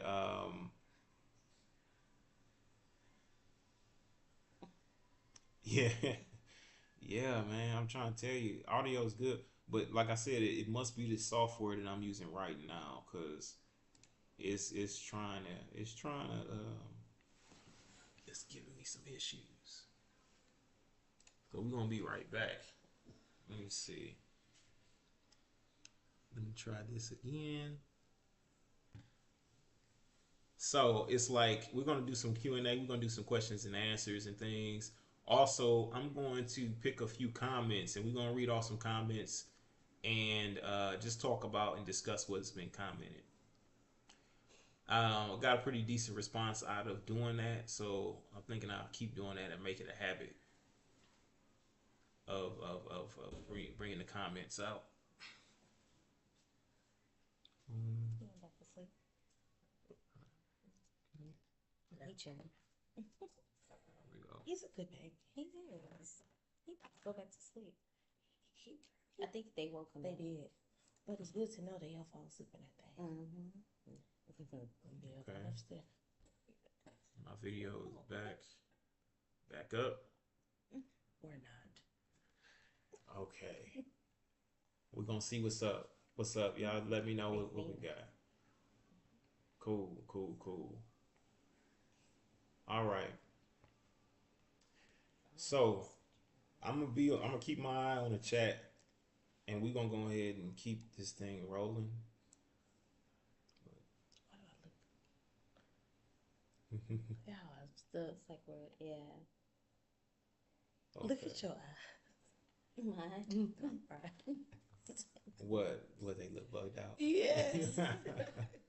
Like you saw. I'm focused. I'm like focused. I'm trying to, I'm zooming in. I got like a bird's eye view. My vision is like 15, Oh 20 my God. toes above average. So, I'll be zooming in on shit that you can't normally see. So don't hate. You know what I'm saying? That's what I'm saying. Basically, yeah, don't be a hater. Everything's okay. I tend to like to use my powers for good. So yeah.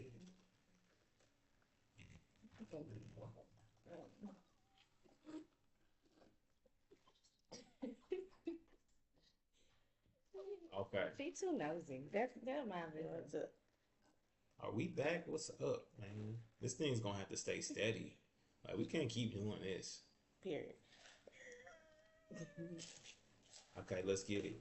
All right, so man, if y'all got some questions, man, it's cool to shoot those questions out. We're gonna continue on with everything.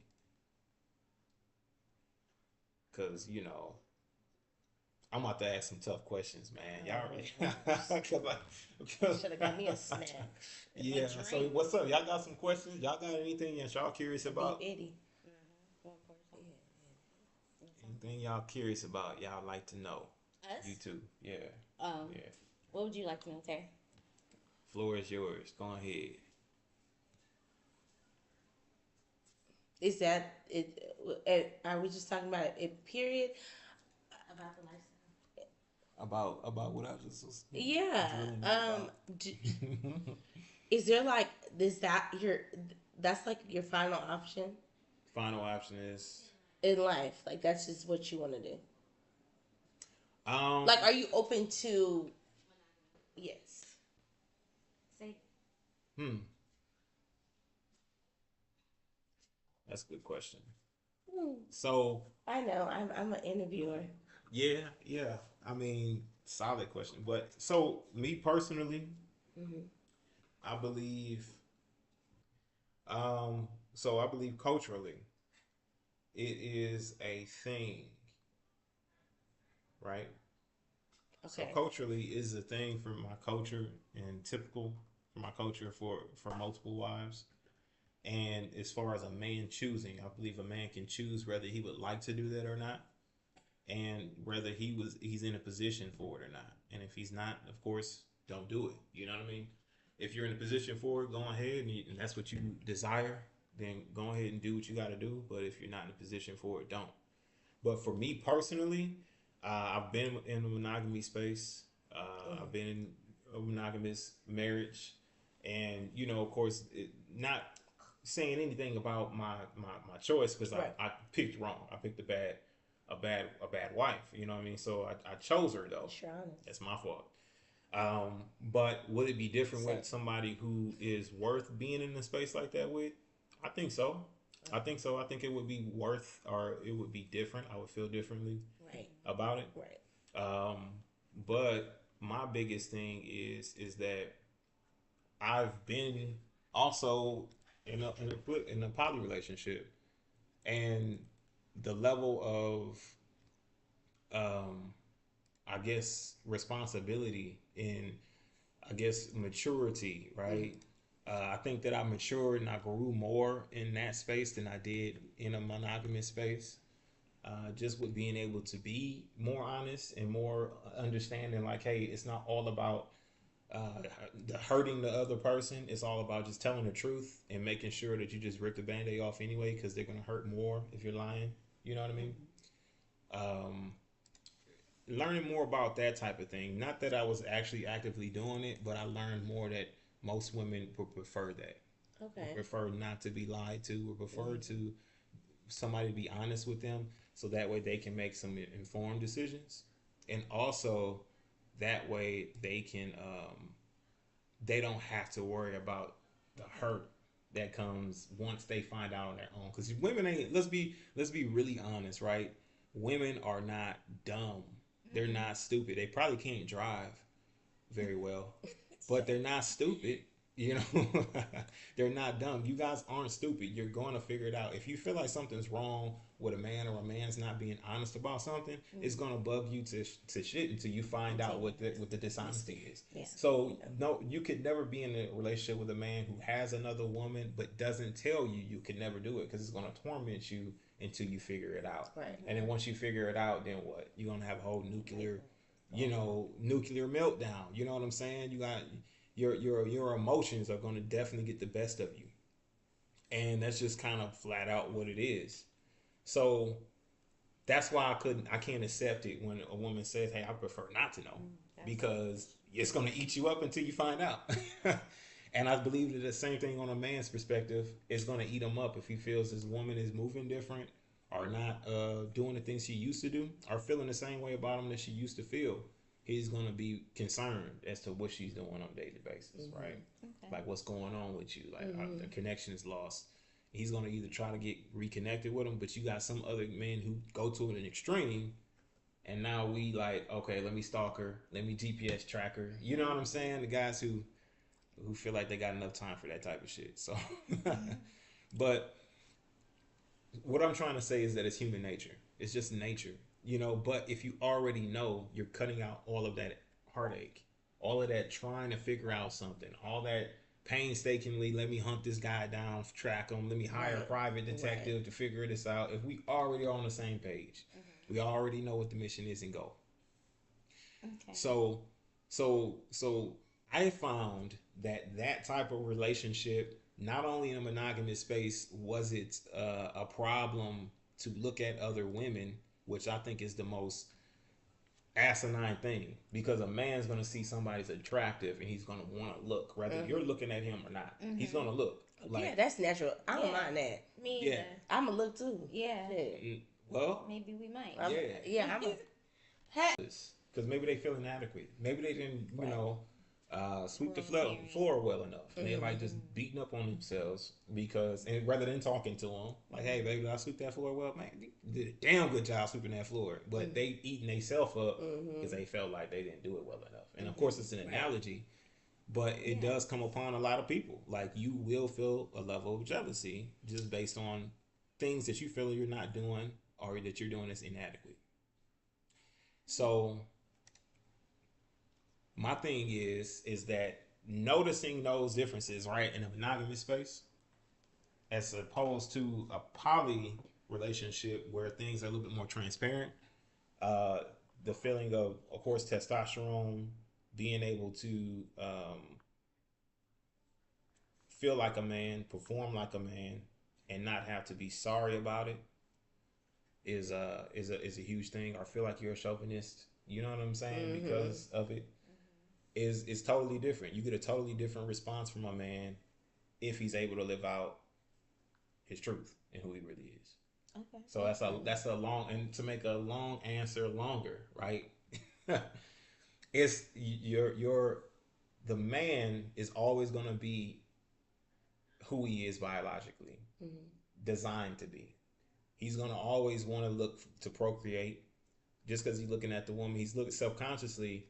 He's looking at this woman because she looks like she can have or bear strong children. She would be able to give him a strong bloodline. So when you pull away everything, get down to the nucleus of the attraction truly is that he sees that he's going to have a strong bloodline, a strong, healthy bloodline, and that's what most men look for in a woman. Of course, hips, thighs. You feel me? Ass. You know what I'm saying? Breasts. Breasts. Yeah. If you got all that stuff and it looks good and you know what I mean? Like, you don't look sickly. Right. Okay. I get it. Yeah. It's all about procreation.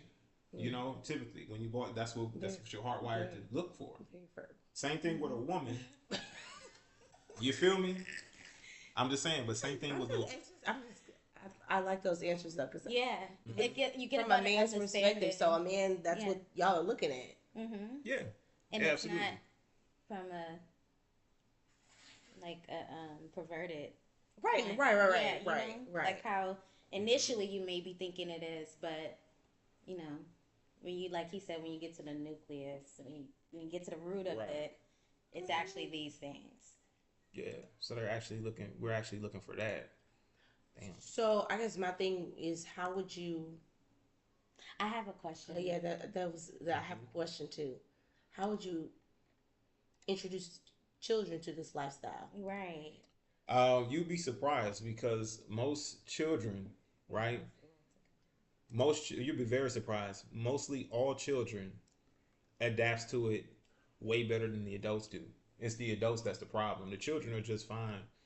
You put them into that space, they'll adapt to it like that. Oh, I got an extra person I can go to, I can talk to, that I can be able to bug for certain things. Mm-hmm. They don't see anything outside of that, and they adapt to it very well. But you got to understand these behaviors, right, of jealousy, of, oh, I don't want to share. All these behaviors were learned from childhood. Mm-hmm. When you're a child, you've learned that you don't want to share. You've learned that you want to keep things to yourself, whether it be because you had an experience, mm-hmm. or whether it be that you saw some movies and the movies kind of trained you on something to where you don't want to share.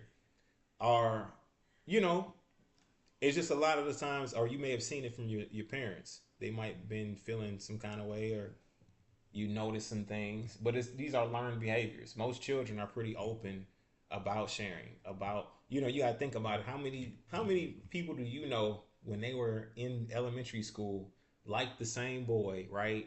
Mm-hmm. And then they both they both wouldn't mind giving him attention, mm-hmm. possibly a kiss on the cheek, right? Because, as children, you do stuff like that, little cute stuff like that. And they didn't mind. It wasn't like a thing as to where it was possession, like this boy is mine type thing, right? Until you heard Brandy and Monica sing, "That boy is mine." Period. You did what I'm saying? Period. Brandy and Monica. And then at that point, now all of a sudden, we're possessive. Yeah, I get it. Yeah. We Brandy, Monica. Just being honest, I feel like I've already been absolutely in one, a couple. Yeah. Shit, I just didn't know. That's what he tells me all the time.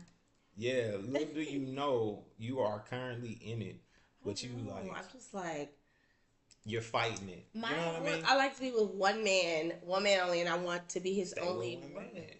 But that man probably want to be with you and her. No, I believe that. Now, but you can want to. You can want to. Because part of me could want to be with you and him too. That part. Listen, that part. But, not for real. But do we act on it? But just based on... But a woman doesn't act on it. Yeah, women don't act on it as often. Drinking that. All right, so... What? Go ahead. Did you make me a drink? No, you don't like vodka. Oh. You don't like Deep Eddy. You don't mess with vodka. Exactly. Dang, you ain't want no Deep Eddy. I thought you said... This is strong. Yeah, it is. Did you want to just take a cup? I can take it, Yeah. Okay. Come on. Okay. Wow.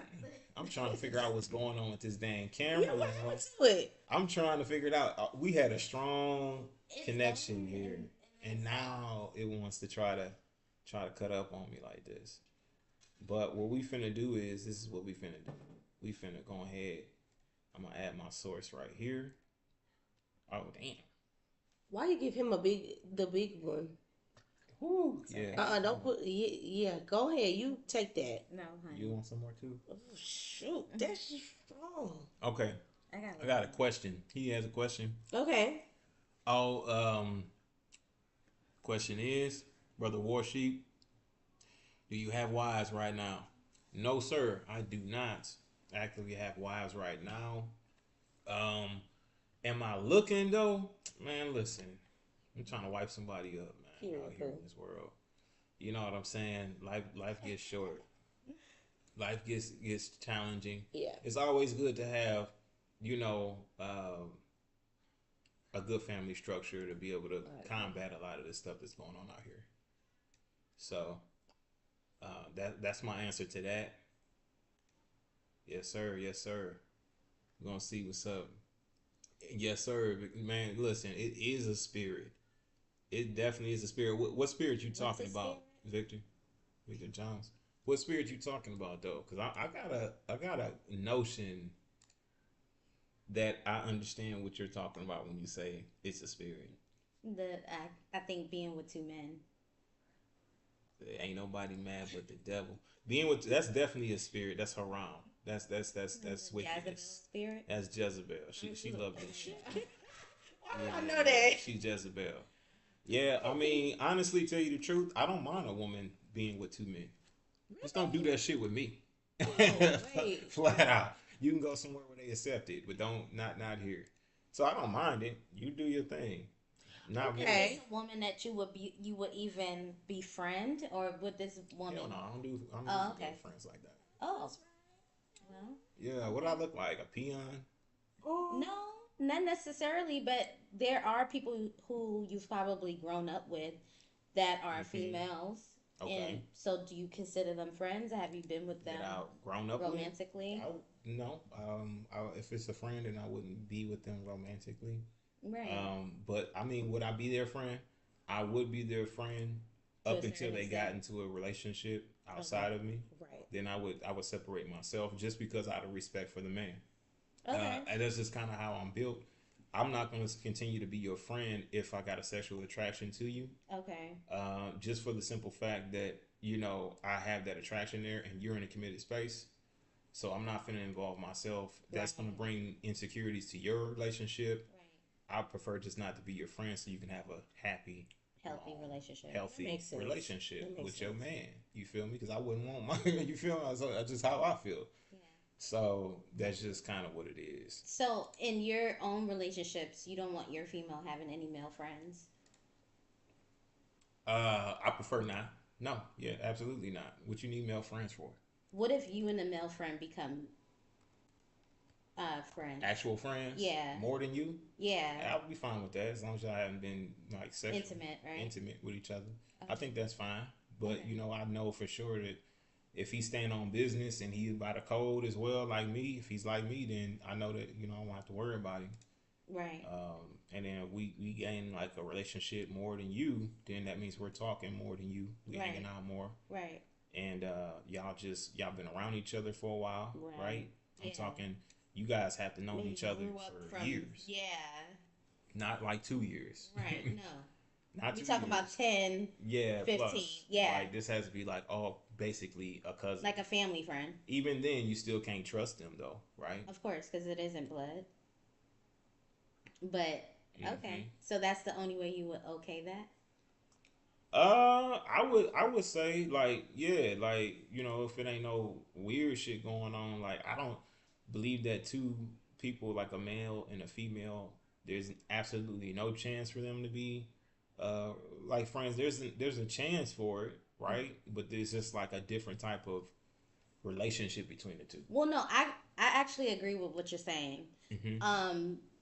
I don't think there's ever going to be there may be a strictly platonic relationship, but one of the two is going to be attracted to the other more or at all. Either the woman's going to be attracted to the man secretly, or the man's going to be sexually attracted to the woman secretly. Secretly. Yeah. Yeah. So that's the biggest thing, right? Right. Is that's I don't really believe in like male and female best friends. I don't think there's no way. I don't think unless the male, of course, is homosexual and he's not attracted right. to women at all. So Okay. I don't really believe in it either because me and Yeah. my friend, we call each other best friends, but there's clearly a sexual attraction. Yeah. And like You think so? Yeah. You think he's She's sexually telling attracted you. to you? She made He that. no, because I mean, fill in the blanks. Yeah. No, I know that. But we're very close. Like he knows everything A lot about about me, and you. I know a lot about him too.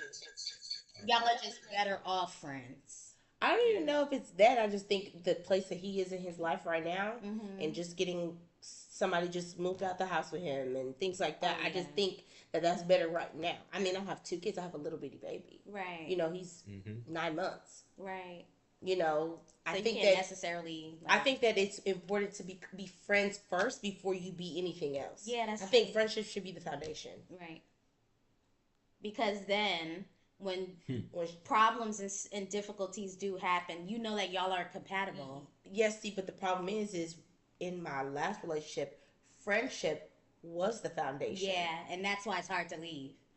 Not only that, but friendship was the foundation, but it didn't stay. Yeah. Okay. It became Because friendships can be tested too. See, even with us being apart, Mm-hmm. I thought that my child's father and me, because friendship was the foundation, I thought that Okay. we were still gonna be friends. Like Mm-hmm. I thought, like he was still gonna be like, no, nobody can get to you. You're the mother You're of my protected. children, and things like that. But it didn't happen like that. Right. You know. But with this person I'm talking to now, friendship is the foundation. But I'm grown now, also. Like I'm not into childish little games. Yeah. Whereas he's used to childish little games. Oh, Especially boy. from you. I'm Because not I grew up together. right. No, but he's used to that because that's what he's been dealing with. Yeah. He just moved out from being with somebody. Mm-hmm. So I am taking my time with this. You know, sometimes it gets lonely. Yeah. You but know, that's okay. I don't want to just put myself out there and like just be Rush with into multiple something. dudes either, just because me and this guy have decided to kind of cool down. Yeah. Yeah. Because before it was like everything was beginning to be rushed. Like we going on trips, like boom, boom, boom, Moving boom. along. We were, but he was still in the household with somebody else. Right. They were not together. She told me they weren't together, but you know he was still in the house with her. Yeah. So you can't really. There's nothing to do. We're, Yeah. I mean, y'all are at a point where y'all are sleeping in the bed, Yeah, together. but you're with me. Right. That's weird. So, It's like, a lot he of- was- hold on. So he was sleeping in the bed with her, but you guys are together. So that's what I'm saying. So- We've been. This is. Uh-huh. I feel like we were in this Yeah, yeah. type of yeah. relationship, you know. You were. Yeah. Yeah, So but- you was cool and- with that? You was alright with that? So. In there the were ti- hopes that I- they will separate. I think that I was okay. No, you can talk. No. I think I was okay because, I think I accepted a lot of it because I had just came off of heartbreak. yeah. Okay. So you were okay. And he was like, I didn't think that I was ever going to have a connection with anybody. Okay. Okay. So the fact that I had a connection with this person, Yeah. and it was like instant, I was. So you had an instant connection. It was instant. Like when I tell you, I didn't think I was gonna ever love anybody else the way that I So love is he my the child's type of father. man who you described that you haven't met before? Like, is he driven, self-driven, self-motivated? A little bit. Sometimes I feel like A little bit. a little bit too much. No. I was gonna say a little bit too much. Sometimes I feel like Okay. it's work, So which he's about I'm his not purpose. tripping. Cause thank you for being about work, and about your money. Yes. You know, be a provider. Okay. But on the other side, what he was telling me he wasn't getting from his ex at the time was he wasn't getting the other part of what we look for in a wife. You look for, okay, I see. you want a meal cooked. Mm-hmm. You want somebody who is going to raise your children and do a good job at it. Like she was more so out there and still trying to be in the streets. I'm not like that. I like to be at home. I like to take care of my kids. I like to cook a meal, things like Okay. that. But I knew, you know how me and you when we talked about Yeah. when we talked about not, would you rather know? Would you Yeah. rather know or would you not know? Would you rather not know? And you said that women always know. They can feel it. Oh, yeah. I felt it immediately. I felt it. Mm-hmm. Yeah. I could tell. A woman's and I was intuition. like, Mm-hmm. Right. There you go. but I couldn't talk to him being with her and me Right. because I can't stand her. Like I'm just being honest. Like I can't stand the type of woman she is. Okay. Maybe if it was a woman that I could respect, Yeah. I can't respect her. Mm. You know, like I just can't. Okay. I don't know. You can't respect her. No, I can't. The type of woman she is, like the things that I see, the way that I'm like The way she moved. the type of no. The way she came at you, The trying way to she get came you. at the way she came at me, the type of mother, Trying to get the the type dramas. of parent. Yeah. I mean, I work with kids, so when I look at somebody who is like not good with their kids, Right. it's an instant like I'm disgusted. I'm like, what is up with you? Like, you know. So that part, maybe I could do it with a woman who was like I respected as a woman. Like me and her, like kind of, you know, we're on the same level, kind of. Okay. I can't respect. She go hard, you go yes, hard. She go hard. She make you want to go hard. Right, exactly. Maybe I could. It just would be different for me, and I would have to adjust to it. Right. For sure. So I like to say this, right? There's two different types of jealousy, right? Mm-hmm. There's jealous and envious, and there's jealous and motivated. Right. Make you want to go harder. You feel me? It's okay to be jealous, but which one are you? Are you envious and jealous? Or are you motivated and jealous? Because envious and jealous will make you kill somebody, right? Motivated and jealous, we got a successful, thriving business. You know what I'm saying? I think I was more, for her, I think I was more so, I don't even know. Like you weren't motivated. So you can't compare it to her because there's no respect there. No. You can't be jealous you're of somebody right. you don't respect. Right. Like, I'm looking at you, you have no car, you can't keep your cell phone bill on. Like, as a woman, I'm like, ugh. Girl, I'm doing this over here by myself. No man. You know, like, you feel me? I'm on my shit. So, when I'm looking at you, I'm like, what are you doing? And you have one child. I have two. Like, I don't know. So, I feel like I could do that with somebody who was, like, different. I don't know.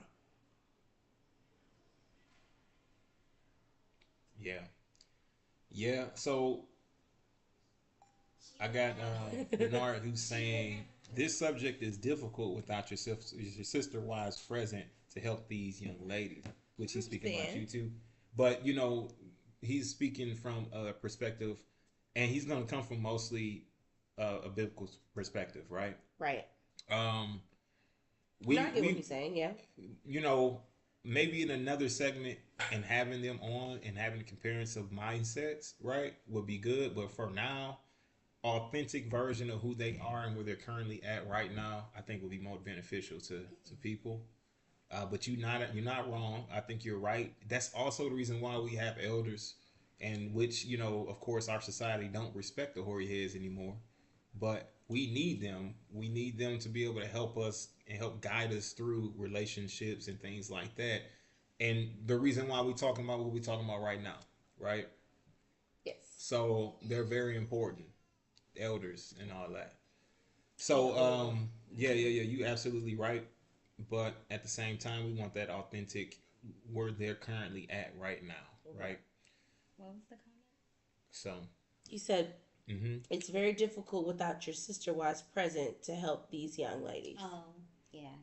Absolutely. Yeah, we don't know what it's like to have a sister wife. Right. I only see it on TV sometimes. Yeah, I've seen. That's the only experience I've ever, you know, just on TV. So yeah. I mean, honestly, I'd rather be. How I see it, I'd rather my daughter be a sister wife than to not be a wife at all. But why? Well, because, like, I'd rather a man who has it together and wants to be sure that she's protected, she's loved, and she's guided appropriately. I don't care if she's the fifth wife. You know, as long as he's going to do what he has to do for her and make sure she's protected and she's going to be happy, I'm cool with that. I get it. If she wants to be with one man and the man just has one woman, and it's all about what that man, because I'm going to be giving her away to him. So whatever he decides he would like to do with his household, besides beat my daughter, right? Or do anything that along those lines that'll get him killed, right? You're good. You know what I'm saying? Do what you would like to do with your household. But if you have multiple women and you want her to, I'm fine with that too. You know what I mean? Just for her safety, her protection, her heart. You know what I mean? Because one of the leading causes of death is heart disease. Really? For women, especially for melanated women. I was just gonna say for melanated women, yes. Yeah. You guys like? I knew that.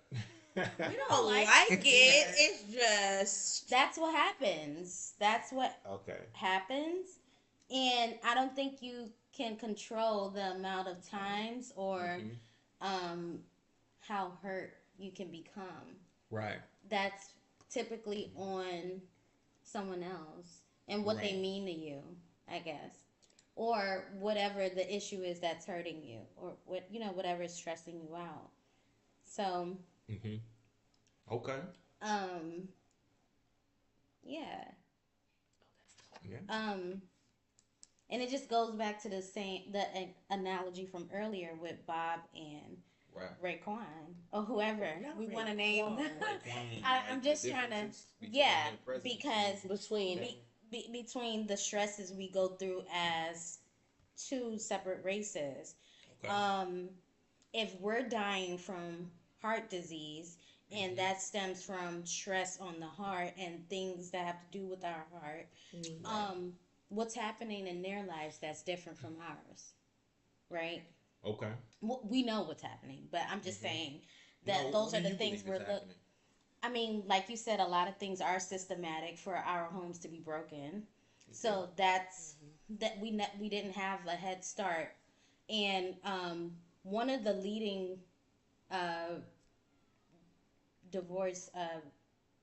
What am I looking to say? The reasons for divorce is finance. That's fact. Yeah, that's fact. Yeah. So,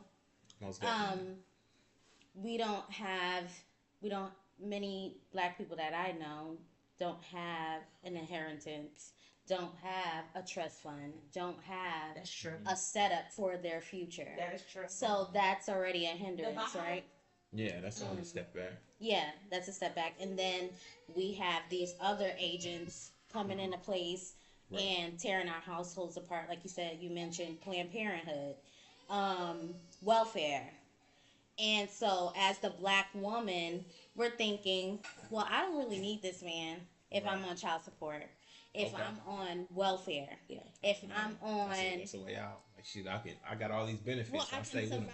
I can stay afloat. Right. It's not always the first option.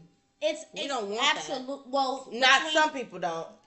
People I know. For everybody. The people I know, that's not the first option. The people I know and myself, we tried to hang in there, but it just didn't end up that way. Right. So, so now we have to resort to our resources, what is available to us to still make sure our kids sustain a life that they deserve. So, when you look at the differences and the checks and balances, it's not a matter of us wanting to be heard. It's in place already. That's the goal.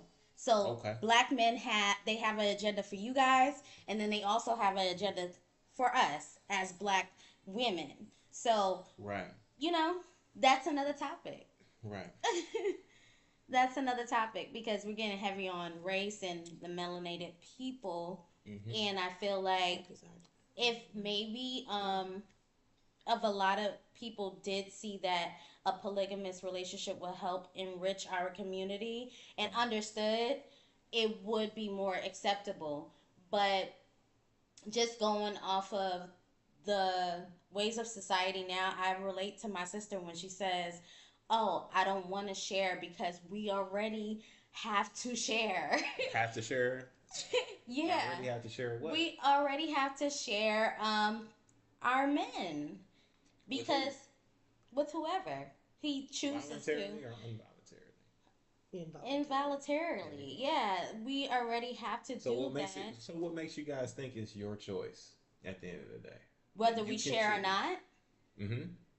It's not our choice. It's that man's choice. Whether he wants to be monogamous to his woman or not. Because I know someone and who I believe has said he's never stepped out on his wife. Okay. You believe him? I believe him. Okay. I believe him, and they're in their 70s. It's a small percentage. There's a lot of men out here who just chooses to stick. And you know what? It doesn't necessarily, cheating can be so many things. Right. I think I would rather a physical cheat than an emotional tie. Me too. You just did it to I don't, do some shit. I don't That's how care I feel too. if you got your load off and you satisfied yourself for the night, but to know that another woman has your heart. Yeah, that's for real. He's different then, huh? Yeah. I feel that. Yeah. You see the difference though between men and women? Because men, look, I would love to just be with you, and I love you, but I just definitely want to fuck this bitch right here. Right. You know, and there's no emotional attachment, but for you guys, it's like if there's an emotional attachment, it's like shit, you know. I love them. My thing is the emotional attachment also. Like, that's why. So Another example. That is why the person that I've been speaking with, The baby mama he thing slipped is an up. issue. He slipped up and he did it. yeah, sure, he slipped up. But I'm not thinking. I don't know if he slipped I don't up. know if he slipped, but he did it. I don't know. That's an accident. That exactly. It ain't an accident. No, You it did wasn't what you an accident. did. Slip is an accident. Yeah, right. Yeah. You did what you did, but did you do it because it was emotional, or did you do it because you were trying to get your rocks off? Like you It were was trying definitely to emotional. do right. This was my thing. I don't even know if it was emotional. I'm like, is it your ego? What is it? Right, that's true. Because you said you didn't have feelings for this person anymore. But think about us. Well, I know for sure. Think about what I'm thinking about with my child's father. My Exactly. child's father I would never sleep with him ever again. He used to try to sleep with me just because of his ego. Okay. He wanted to see if he could still do it. Out of comfort. Yeah. I'm sorry, let's get back on topic. Victor, he says, "What is that? What is the desire for women to only want to be the only one? Like, why do y'all? Oh, hold on, before you answer. Okay. Yeah, let's think Why about do it. you guys feel as though? I'll Why? answer. Well, hold on. I'm gonna compound on top of this, right? Why do you guys feel as though that you would prefer to take on the stress of the world rather than having a woman who can be involved to help you, right? Somebody you like, somebody you adore, somebody who's easygoing, somebody who's understanding, who can be adjustable and flexible and will follow the lead of the house and play by the rules, but that's going to help you throughout life. Take off the stress and loads off your shoulders. You know what I'm saying? You don't have to worry about certain things. You know, things are taken care of. You work a 9 to 5 full time. Right. You know what I'm saying? Like, why wouldn't you see that as saying that is my cure to being sure that I can prolong my heart, so I don't have to suffer from like heart disease and things like that. You know what I mean? Like, you know what I mean? Like, So, if we're going based on culture, right? Because I've dated African men, and I feel like polygamy is popular in Africa. Yeah.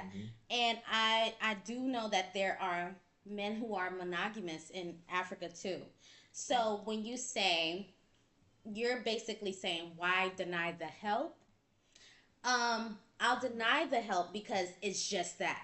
I can hire a maid. okay. I can hire a babysitter. All that I can resources hire- going out of the home, but okay. Well, is it? Because afford it? it's exactly. Affordability. So, but in the same token, when you are asking, can you afford it? Can you afford another wife? Because she's going to have things that she needs. So here's why I say that, and you laugh. Because when it comes to daycare, childcare, things like that, you're spending upwards to $500 to $1,200 a month. Right? 12. Okay. Yeah, there you go. Now that $500 to $1,200 a month go towards the family structure, right? So we can take that, put it right back in, because I got the second wife who's here cooking, cleaning, taking care of the children, teaching them things like that. We don't have to worry about any of those things. $1,200 a month going right back into our bank account. So we can use that. We might want to go to Bora Bora. We might want to go to Bali. We might want to go to Japan. But do you take both of us You to get what Bora I'm Bora? Yeah, absolutely. I don't want both of us to go to Bora Bora. Or, depending on the situation, one may have to stay home while the other two, but the next time it's her time to stay.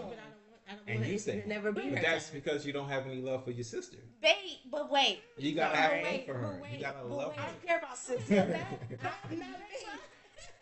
That brings It's on a another selfish- question. It's a self-centered, selfish You're right. way, You're right. But it will challenge you in those ways. Not only will it challenge you in jealousy, it will challenge you in being self-centered. It will challenge you in not wanting to be motivated to keep your marriage healthy and happy and romantic, as you say. It'll challenge you in all those ways, because this other woman's grinding. She going hard. She romantic. She all this shit. She capturing attention. What you gonna do? You gonna be jealous and envious? Like, oh, we gotta get rid of this. Are you gonna be jealous and motivated? Like, man, I like how you do that. Can you tell me how you do that? I want to know. You know what I'm saying? So it breeds But what does that mean to the man, though? Because if a woman comes in with that energy already and the other woman is lacking, and I wanted to ask you this earlier. Right, okay. You mentioned that in your culture, you have a choice whether you're monogamous or you choose. Yeah, you choose to bring on another wife. So at what point do you feel like, is it deemed necessary for another wife to be included? Just based on the necessities of the home. A lot of times I would base it on the level of skill for each woman. If a woman has skills in certain trades that they can be able to pass down to the children, that's awesome, beautiful. Okay. But then we might need another woman who understands how to properly cook, who can be able to be an asset in so many other areas. Maybe she's great in agriculture, making sure the families continue to be fed. She understands agriculture. Okay. You know, just the things that the first wife may lack, like, right? Okay. Not to say that she's inadequate. It's just I love her for the things that she does bring to the table. But these things, But you want more. but no, but instead of you having to put yourself through all of this stress of learning even more for me, we have somebody who's already took the time to learn it, and But she's why bringing not? that to the table to teach us. But why not bring the idea to the woman you're currently with and see if she's even interested to learn those things first before deciding it's time to make a move? Or is it not our choice at all as Well, women? no, it's not a woman's choice, right? It's a man's choice to be able to choose a second woman, whether he would like to or not. Okay. He's gonna dictate for himself. You either with it or you ain't. You either rocking with it or you rolling out. So It's either one or the whenever other. he's ready, you have to go with it. But it's always strategic. Like a lot of people say, like, oh, it's based on lust, it's based on having It sex. sounds like it. Well, I mean, you can say that, right? But also it's Sounds like strategic. it's like An easy way for a man to have both the best of both worlds. Yeah. The best of both worlds is absolutely right. Shout out to Brother Vice, man. Appreciate you making that donation, man. Thank you. Shout out to you, brother, man. Thank you, sir. Yes, sir, man. He be showing up. He be showing up and showing out. I agree with Viceroy. Is that what it is? Viceroy? Mm-hmm. Men can love more than one woman at a time easily. I agree. Yeah. Man can I love agree. Because I've seen it done. I've seen it done too. Easily. I agree. Absolutely. I just think that's something that is foreign to us. Yeah, it's not normal to us, but Yeah. It's either if I love you, there's no way I love another woman. that's how I feel. Like, Yeah. Okay. for me, when I love one man, I'm focused on that one man. Yeah. I don't you give should a be. I don't give a damn What the other about one does. no other man. Yeah. Do you understand? Like, And if I listen, every guy in here, every guy who watches this Right. would agree with your position, and Right. they will want that for every woman that they meet. right. But if we can clone you guys Yeah. and put you in everybody, No, but I'm telling you, that would be great. if we're thinking this, because I feel like knowing her, we've been through a lot of things. Yes. We've grown a lot. Yes. Right. And a lot of people would say that at once upon a time, we probably had a Jezebel spirit on us. Oh, for sure. And Yeah, we ain't like no, that, Mama. yeah, we've grown. We've grown a lot. Yeah, just like anybody else. Very similar. Now, I have learned. Now, one thing I did learn Okay. from being with somebody for 10 years, I did learn that I don't felt like I was very submissive. I Yeah. felt like I would financially, or I was always like, here's money to support your dreams. But that's baby. masculine. Yes, I was That like the is. man.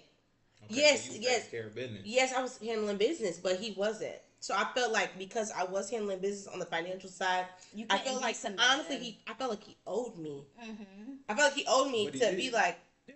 That's how I felt. I felt like you should be getting on your knee and asking me to marry you. Like you should. Because That's how I felt though. I got you. I'm just being honest. You know, I Because you feel owe like me that. you owe me that. Like damn, like I'm supporting your dreams. You know, I'm trying to make you a better man. Right. You know, and I don't have to do that. And I don't. Right. But I wasn't very submissive. Like growing up, as far as like cooking and cleaning and things, like how I am now could not compare to what I was then. Like now, I'm like, I feel like I'm top tier. Like I'm wifey. Like I can do all things. Yeah. Back then, how I look at myself, I'm like, okay, you was needed to slacking. You need to grow. You know, like Yeah, you wasn't putting stuff in the laundry. You wasn't washing the dishes as much as you should have been. You weren't cooking as much. Like I look at things like that now, and I'm like, okay, sis, you could have done better. But Yeah. I get your standpoint also. Like I get having two wives. Like I get it. It's makes like your what life you lack, easier. it does. It makes everybody's life easier. Yeah. Because like it's like me and her. Like I'm like, all right, I'm tired. Yeah. Go have the fucking food. like think about it being all like three. Yeah. Man. Okay, well, we both tired. You Well, gonna I don't want to You feel me? do sexual things with you tonight. Yeah. For sure. You go You ahead, got it, sis. Yeah. Like I get it. High five. I get it, but I can't see. Yeah, This for is sure. me personally. Yeah. You know, there's no right or wrong in this, but me personally, I can't see myself doing that. On a daily You know, basis. like not on a daily basis. You're right. I may get a little jealous. I'm not ashamed of that. Natural. That's natural. You know, like Mm-hmm. yes, I know men look because women look too. Yeah. You know, we Yeah, look my together. eyes are not shut. Yeah, Are not like shut. we looking like No, she but look. I look at men as well. Yeah, I do too. Everybody eyes can see. But Yeah. I don't know. It's just But me. it's not in a disrespectful manner. No, like right. men look. Hold on. My I boy, Victor Jones, he said that when a woman is caught up in you, truly, and when she buys into you, she not. will no longer desire. I think that's true. because All right. I'm gonna tell you right now, that's how I feel. Yeah, and I'll cut everybody I just off. like a man First and of I'm all, like, I don't want nobody else. You already know this. Yeah. I'll cut off friends, female friends. Yeah. If you don't agree with Whoever. what I got going on or Yeah. you feel some type of way, Yeah. you're getting cut off. Yeah. Period. You're Yeah. gonna judge me? Bye. Like, Yeah. I agree with him. I You're agree. correct. Yeah. Because I'll cut off anybody behind my man. No, seriously. My man. Yeah. That's fine. Yeah. Daddy said. Yes. Correct. It's not your choice, my sister. It's not your choice. Ain't your choice, baby. But you know, that's so difficult You have to hear. forgive me. I was timid. That's so difficult to hear because we've been hearing that as women from the beginning Okay. of time. Yeah. And As far as what not being your choice. yeah. Okay. And I think that's where feminists come in because I'm not a feminist. I am a girl's girl, but Right. I am not a feminist, and I also do want the best for women. So when it's said when you're saying that it's not, You think so? and Why? Why do you think that? it sounds selfish in a sense to where the man has the right to choose what's best for you. And I get it. When you trust that man, you know that it is going to benefit you as well. But that's trial and tribulation, right? That you have to go through that Yeah. to know Fact. if it's actually. And your perspective. You know, Yeah. like, Absolutely. it's good to have different perspectives. Like, Mhm. this is good. Wait, no, ma'am. Jealousy is not natural for women. Okay, Bernard, when you say no, jealousy is not natural for a woman, like, what do you mean? What Like, woman are you dating? I know where he's coming from.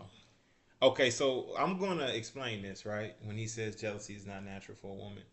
All right, so biblically speaking, Must be dating and women you from correct me Saudi if I'm Arabia. wrong. You correct me if I'm Who are wrong, used to brother. this. Biblically speaking, okay. Biblically speaking, the man is created in the image of God, or Yah, or the Most High, and the woman is created in the image of the man. Right. Yah, he's jealous. He's jealous. He's a jealous Yah. He's a Okay. jealous guy. right. A man has all the right to be jealous. Okay. Whereas where a woman does not. Okay. And why is that? Can you Just- elaborate for us Just based on, right? or help us And this understand? is based on my understanding, okay? And I want Brother Bernard to tap in on this Yes, as well. tap in, Please, brother. Brother Bernard, educate us. Yep. So just based on the level of order coming from the Most High to Jesus, to the man, to the woman, to the children. Based on the natural order, we all have our own separate roles of what we need to play. Okay. And since we're made in the image of the Him. Most High, Yeah. we have the right to feel a level of jealousy, right? A level of envy or a level of jealousy, not envy. Okay. Is a sin. And based on what the woman's position is, her jealousy could mean different for the family, right? It So- can be destructive. It can be extremely destructive. So she would always want to eradicate that feeling of jealousy out of her. Okay. You know what I mean? That's something that you want to always get rid of because typically women, you guys can be a bit emotional. And there's nothing wrong with that, right? Because it's a balance. You know what I mean? So that's the reason why. right? It's just that it could not be conducive to a space. The least amount of jealousy you can feel in areas is better for you. Okay. But there is two separate things. Not to say you can't feel shit at all, right? Because like I said, it's natural for you to actually feel those feelings of jealousy, but it's about getting rid of that feeling. Okay. You know what I mean? But being motivated in your jealousy is like totally different. Right. Like it makes you want to do better.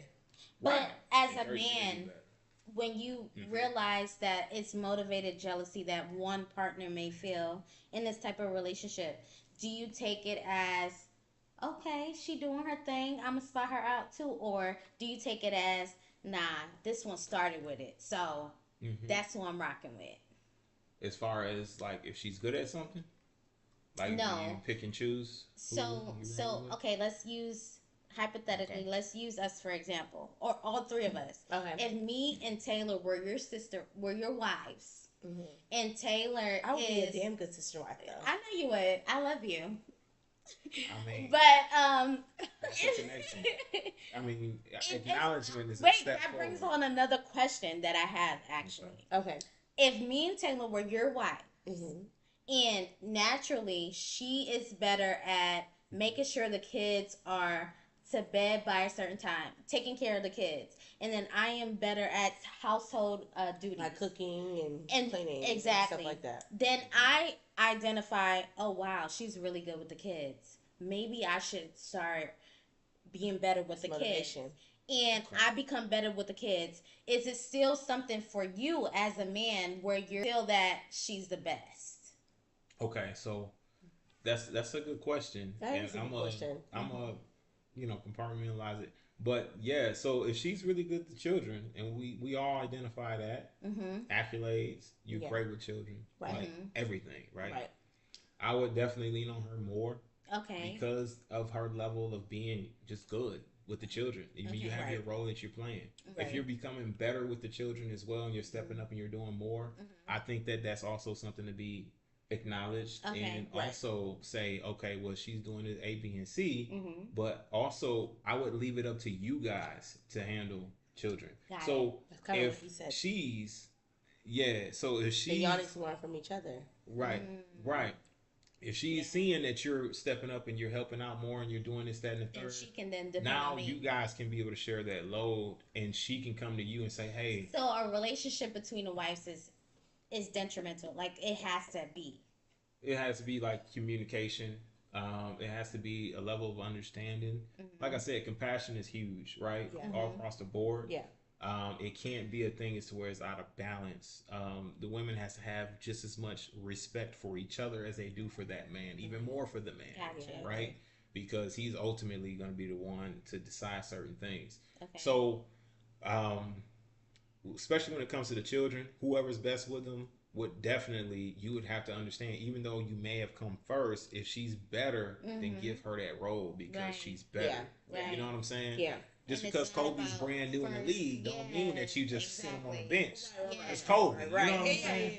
Let Yeah. the best player play. Let him play. And then if you're good at the household duties, you're good at the cooking and all that good stuff, man, listen, you're going to be hearing, man, this shit is so good. And what's she going to be feeling like? Yeah. When she hearing all these accolades about how good your cooking is, right? Right. She going to want to cook. It goes hand in hand. Yeah. She going to So it want to goes cook. hand in hand. Yes, she going to want to cook. So it's like, we have to understand that it's not a thing.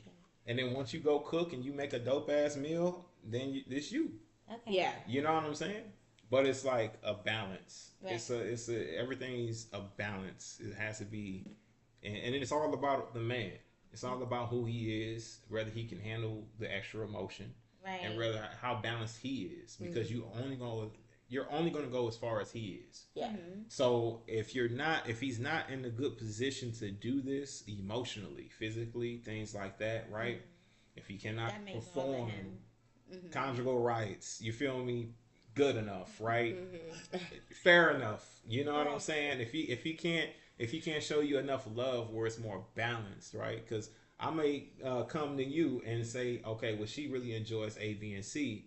I got an opportunity to do A, B, and C right now. You know what I'm saying? And then I can come to you and say, hey, I know you like A, B, and C and this, that, and the third. But as a man, I'm conscious in knowing it. Outside of me working and grinding, providing, I'm thinking about, okay, this one really enjoys when I do this, and this. It's the little things for her. Yeah. But for her, she really loves that attention, right? Yeah. Then I'm separating my time and I'm saying, okay, I can be able to do this, that, and the third. And this is how I can spread myself out. Okay. So, but that's all a part of being a leader as a man, right? That's true. Is because you identify what the needs are and you say, I'm going to provide those needs. Yeah. This one's feeling really low, really bad. Okay, I'm sorry, babe. Listen, I'm going to spend a little time with her because she's feeling like this right now. And you're at a different place. Yeah, and I'm going to go do this for her because she's on it. And it hurts. Because she respects who she is as a woman. I get that. She accepts it. Yep. Absolutely. And you're like, you know what? I totally get it. Yeah. That's some of the best women that are great for the space is that who understand and love their sister. Right. You got to have love for one another. Okay. You know what I'm saying? If you know if you truly love them or not, if you can be able to say, I'm going to share the same space with you. Yeah. Okay. You get what I'm saying? I'm going to share the same everything. We're going to, if you truly can love somebody outside of yourself. Yeah. Because a lot of times we may think that we can love other people or we may put forth the best foot in love and gave it all we had, but truly you were being extremely selfish in what you were thinking. You might have stuck around because it was for you, not for him. Because of comfort. He might have wanted A, B, and C, and you weren't performing A, B, and C, so he was out of touch. Yeah. And he got A, B, and C from her on the slide. Right. You feel me? Even though he may have communicated. He might have communicated A, B, and C. He wanted. I'm not there with that person, but that's I get it. But as men, a lot of times we pull back, draw back from communication, right? When it comes to what we desire, right? Most men, because we don't want to hurt your feelings. You feel me? I feel like that's weak. And it is. But you got to understand society. Just as you guys have been taught to be jealous and not share, men have been taught to submit to a woman, right? In society. Society has taught them this. Yeah. So what they do is they're going to submit to your feelings, your emotions, and how you feel. They're going to put that above everything because happy wife, happy life. Right. Right? Right. Which is bullshit. Yeah, because if I ain't happy, the whole house coming down. I know. No, it is. I get it. That's just for sure. If a man is not happy, that's just it. Yeah. Yeah. Ain't no happy wife, happy life. However he wants. Yeah. That's what I'm saying. So it's like, no, but that's the reason why. You're right. That's the reason why. Household is like a business. It is. It is. It is. It is. Absolutely. It's a structure. It's a business. So, being the CEO of the business, acquiring assets, right? And being sure those assets are going to be viable to the household, being sure that we're able to thrive, and whoever's good with finances, if I don't handle them, but somebody else can, because they're really good at it. I'm not somebody who's going to be, as a CEO, no, you can't handle that shit because I'm the man. I got control of you. No, as a woman, if you're good at what you do and I can trust you, then why not give that to you? Yeah. Why not entrust you in that? Because you're good at it. So you still have CFOs. You still got COOs, Chief of Operations, right? CFOs is Chief of Finance. And then you just kind of build it around like that. So, but you're bringing some of the best parts from each individual into that whole space. And then you're dominating, right? You're building generational wealth. You're acquiring assets and land. Yeah. I mean, you got a goal. If there's a clear path, what are you going to do? You're going to line up and you're going to get that shit done. Yeah. Shit. Yeah, because, it's important. So yeah.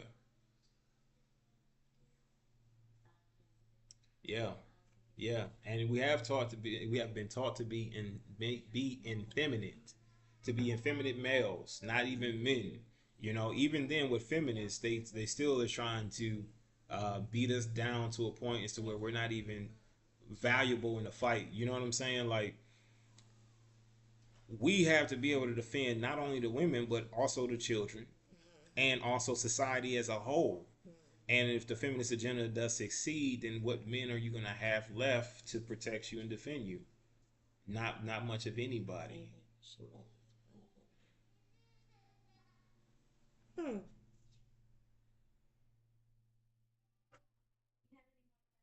Yeah, you got to delegate. As you're absolutely right, bro. you gotta delegate as a man, as a leader. Of course, delegating the responsibilities, right, is are absolutely important. Even if you are learning from her and what she's doing and what she's successful at, delegating those responsibilities, it just means the success for the household and for the family and for the tribe as a whole. We're all going to be successful at the end of the day. So, blocking somebody's shine ain't a thing, right? Especially for somebody who's a real man. Like, they understand when people are good at something, they're going to be sure that they let them shine at that shit, because it's only going to mean the success for the whole squad, for the whole team. Now, when it comes to guys who are little boys and they trying to figure things out, they really feminine, they going to get in their emotions. And they going to be like, bro, you trying to take over my whole life, my whole business. You trying to take over. You're trying to run shit. And that's just not what it is. You know what I'm saying? So, you can tend to pick those out though too. You know what I'm saying? So you absolutely right, man. Listen, we got guys in the chat just dropping all kind of jewels and gems and things like that, man. We got some wise guys in it. Very, very intelligent guys, man. I'm trying to tell you. But these are brothers right here who know what they doing. So yeah, I'm nosy. What y'all laughing about? I was asking her if she wants some more. Okay. We were like, okay. nah. Y'all are making sense. The more you think about it, right? The more you drink, right? No, I'm just messing with I think that talking to you, like, on the second, beneficial to the woman as well, because I think knowing what I knew before actually, like, knowing you, Sure. It sound like a lot of lust. Okay. And lust centered, and where I am now, I mean, sex is sex, right? And that doesn't really hold a lot of weight. Okay. If you ask me. Sex? Yeah. Okay. It doesn't really hold a lot of weight.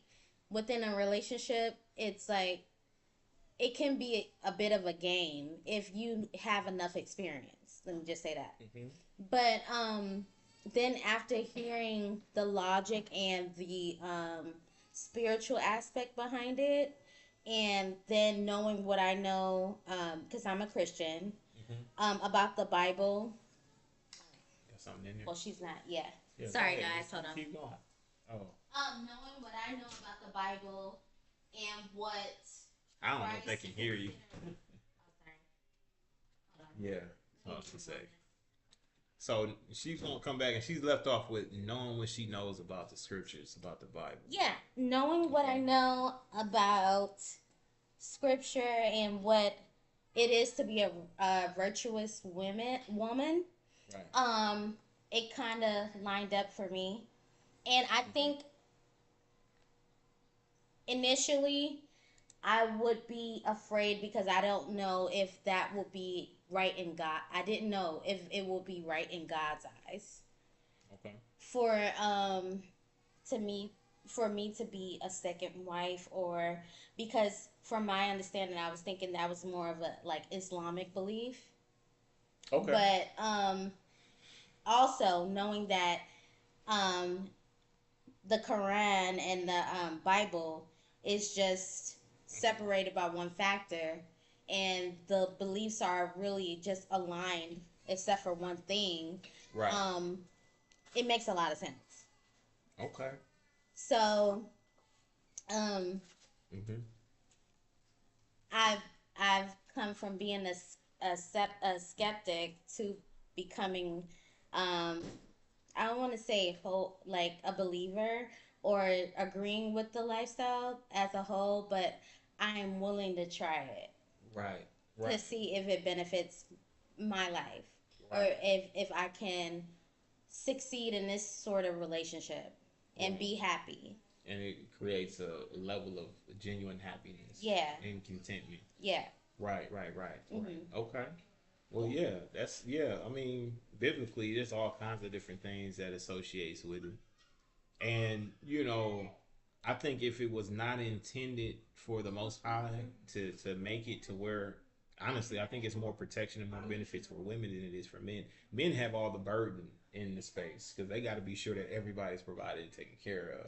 Right. They got to delegate all these responsibilities. Forget the sex, right? Because if you can't halfway think, you ain't gonna be able to, perform. That's But important. Yeah. yeah, but it's like you have extra duty, extra tasks. You got to be on point at all times. But that was my concern. Yeah.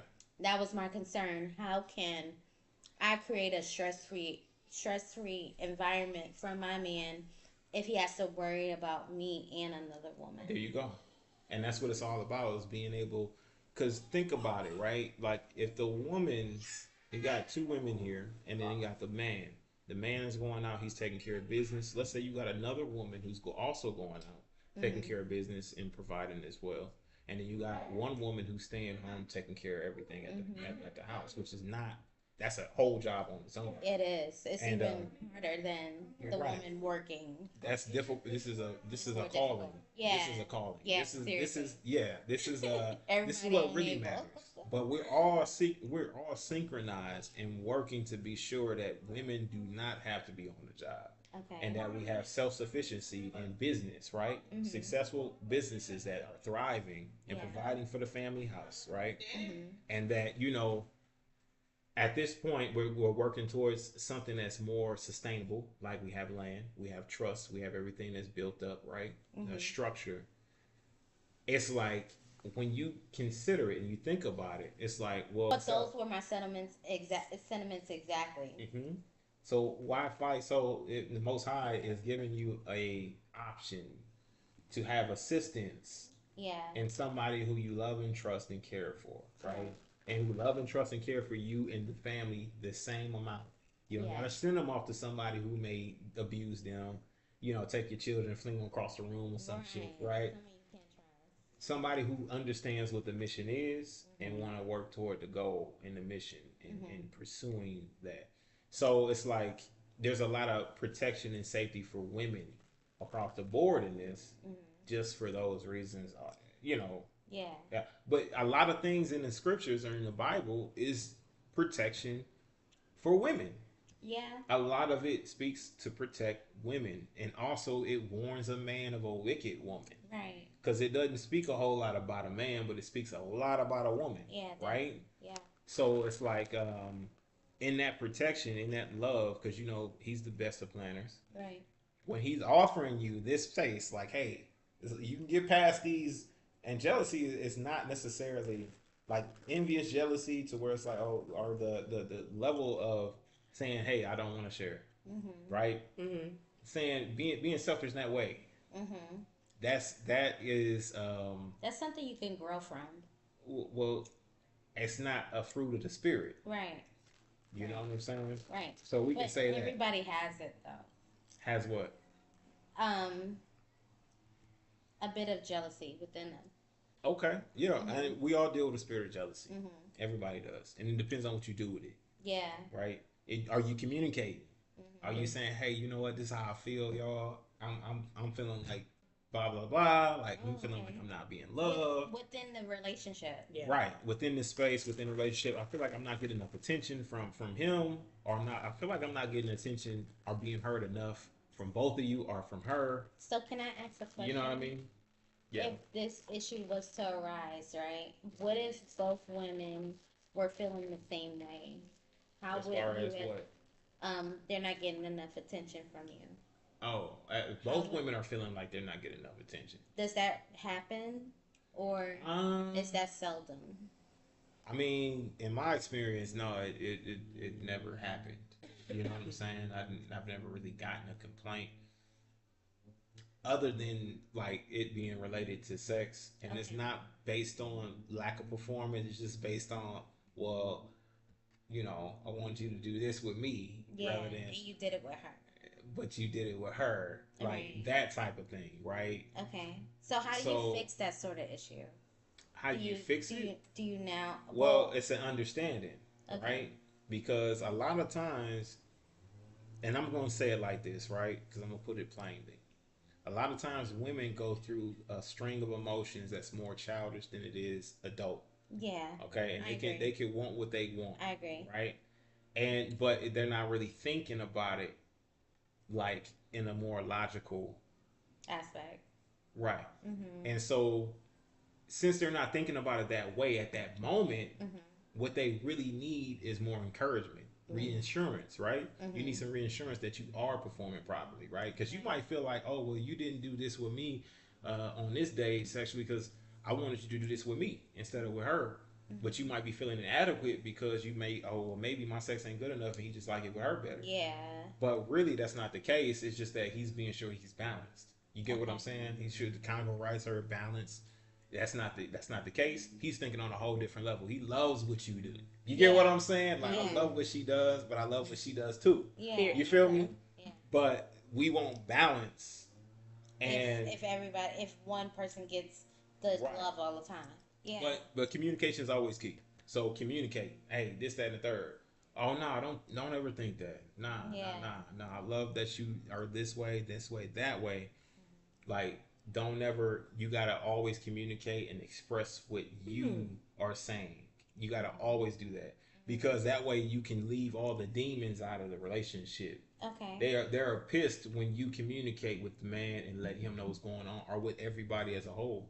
When the moment you stop communicating and you go alone, the number one is the devil's favorite number. Right, because you're battling. You by yourself. You're alone. Yeah. So if he can get you alone, he can influence you. She ate the fruit. She was able to go and encourage the man to eat the fruit. Okay.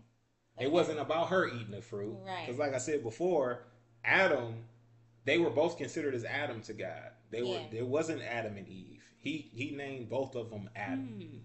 There was no distinct separation. Eve. Adam named her Eve and named her a woman. Okay. Just like he named all the rest of the animals that were created and designed. He named cows, all that. But the moment she ate, nothing happened, right? Nothing changed. He didn't go looking for them when she ate it. Because women can be forgiven on so many points, right? But it's the man's duty to lead.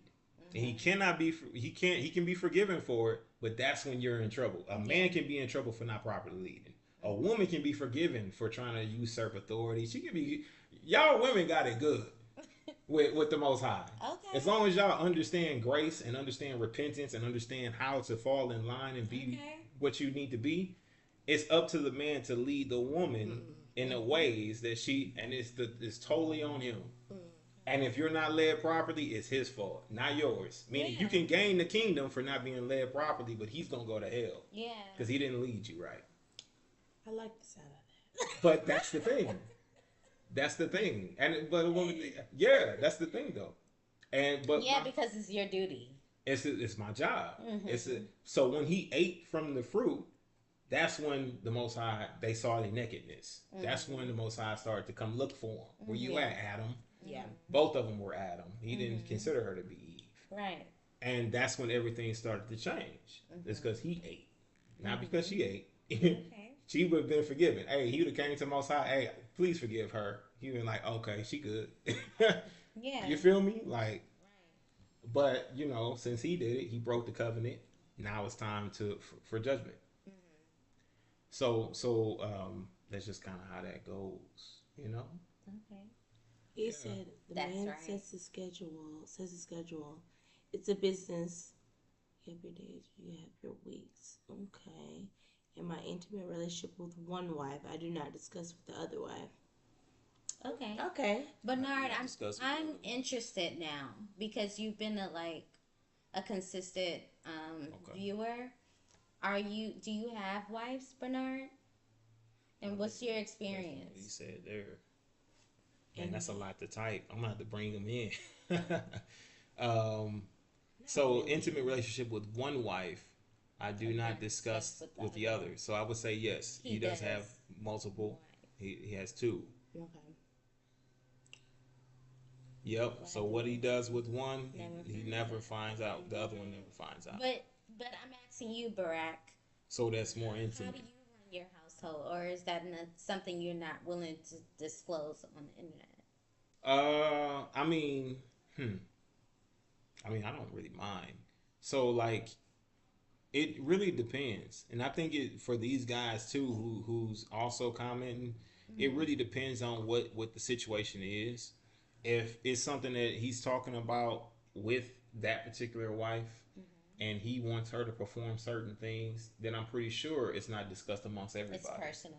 But it's like, and that's nothing wrong with that, because like you don't want any outside influences for her. She wants to be able to execute the way that you need her to execute. Right. So you just come talk to her about it, and then that's her duty to carry out.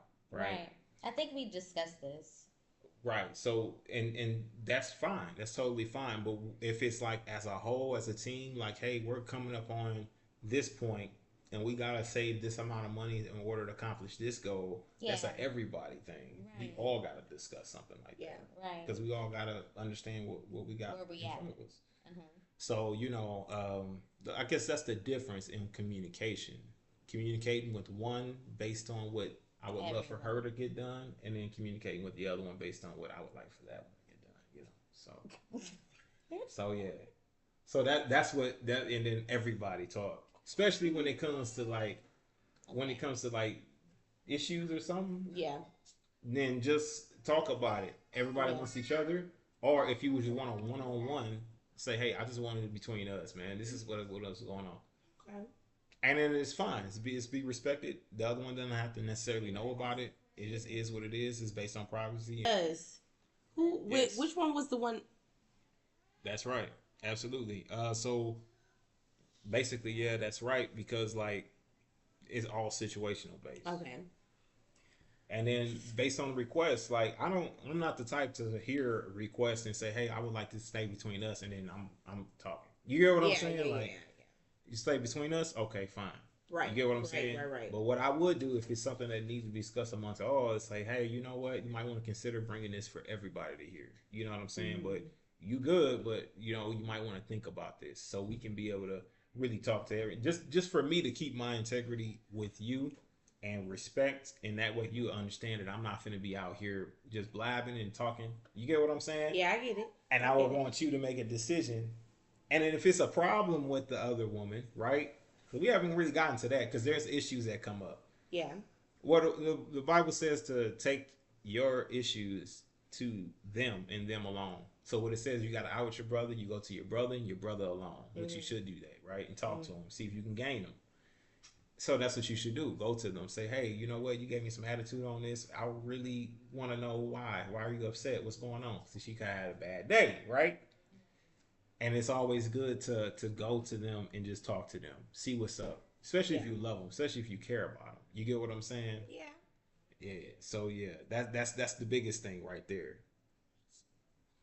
Not to create competition or open the door for jealousy. You know your woman. Talk behind scenes. Yes. Yeah. You know who they are. You know what's going on. When you've learned them, you can navigate. You got to learn who they are, and then you got to navigate, right? And that's the biggest thing. Especially when we're talking about like the balance of love, like being able to love two of them at once, which I think is easy. It's easy for me. It's easy. I think people are capable of loving two people at the same time. Absolutely. All at the same time, in the same space. You know what I'm saying? It's just, it comes, it comes natural. In the same space? Yes, in the same space. We all around each other. So you won't feel. Be around each other. Like, why we gotta be around each other? It's nothing wrong with that. Like, there's nothing wrong with it. Me personally, I don't want us to all be around each other. And why is that? I told you, I just get turned off. It was like, what? Like, you're not. So if I feel like you even like her, I'm gonna be like, ugh. That's just me though. Like, I don't know. Me personally, I wouldn't be able to do it. But okay. I get why other people will be able to do it. Like, I get it. It's just my preference. I couldn't. I want a man to be all. So me. Right, all about you, 24/7. So me and my kids doing everything. You're turning tricks. Yep. You're doing all that shit. All of that shit. He want a stripper tomorrow. You a stripper. he want an Asian woman tomorrow. What's up? You speaking Chinese? I'm gonna learn for you, baby. What's up? I'm just saying. Okay, I get what you're saying. You want a nympho. Like, I don't care what you do. You going to work. That's you already me. Deals, That's my. You taking care of the children. That's my personality. I come home. Yes. I want it. I don't care what the hell you talking about. Yeah. That's it. You good. That's me though. There's no adjustment. I get it, but that's just my preference. Like I wouldn't judge anybody who does it. Like, I get it. That's just me. That's just me. So you can be every woman. Every woman. Every woman. Yeah. Hey, it ain't that you want my baby? It is. No, it is. It is though. It is difficult. Like it's hard. Yeah. I've been there. I get it. Like you're not gonna always be able to meet his needs at all times. Mm-hmm. I do understand that. Yeah. But oh well. Oh well. There. But then he's gonna go get. Then he's gonna go get old girl. Oh well. Then he's gonna go get her. I get it. I get it. You're like, oh well, fuck it. And then next thing you know, I get what you're saying. I get it. I'm just saying. I get it. That's just my preference, but right. I understand everybody's preference, but that's just me.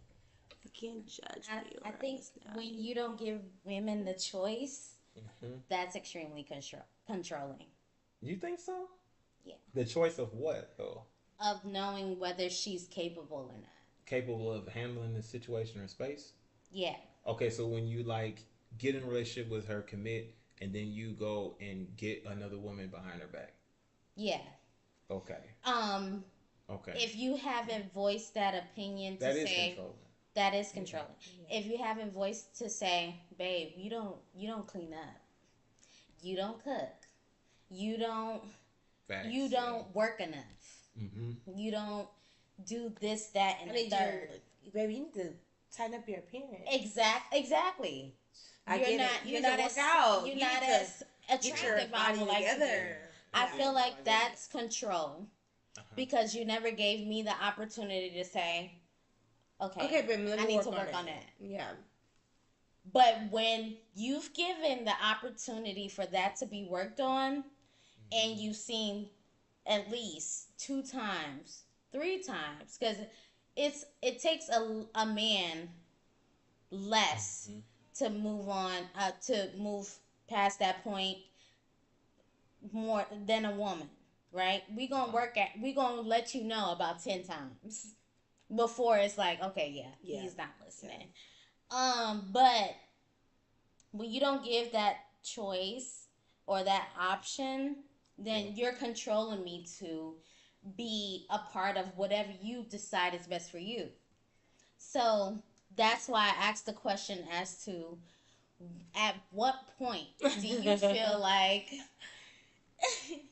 she's fired? Damn, that's harsh. That's harsh, because but she didn't do all that. I'm supposed to know how to. That I can't see. Back to our culture. Yeah, right. Their father's supposed to have taught you your role. No, not necessarily, because when I see women. Wait a minute. What? Back to our culture. Your mother and your father are supposed to have taught you your role. Yeah, which is maybe true. Mm-hmm. But when you think about, because maybe I know men. Mm-hmm. Okay, I know Muslims who still get their body done and they're covered in body done? Yes, like they get BBLs okay. for their man when they see them outside of their covenant, like without being covered. Okay. So for the women who don't do that and who aren't as beautiful when they're covered up and sacred to the world, so how do you measure up? And it just sounds like a lot of benefits for the man. In what? Religion? Mm-hmm. Because that's a religion that takes on many wives. So I would say, yeah. Well, are they happier in that space? And that's overall. Are you going to be happy in that space? A woman's overall happiness. So, like, we're talking about women who are bred and raised in this belief. Understanding. Yeah. And still, they're not happy. Let's say marriage and divorce rates within those communities. They're far to none. Because you're taught that you have no other option. And when you're taught that, but no, you can very well... No, because, that is true. In Muslim Muslim cultures, they're encouraged that if they don't feel that they can handle that space as far as a a polygynous or polygyny household to put it in writing in their contracts. Now they are encouraged to do so. How many do it? Not many. Majority. Nah, not very many. They have an option to do it, but I don't think many of them do. I think a lot of them enjoy to have a companion, a sister wife who can be able to help them on a day-to-day That's what I'm basis. saying. Majority choose to choose polygamy. Right. The majority Yeah. of them choose that. Like, But how many of them are happy within that space? depending on divorces, Yeah. all of them. All of them who, because the divorce rates are really low. So they're taught to be able to, they're Satan not taught gave the same. you options.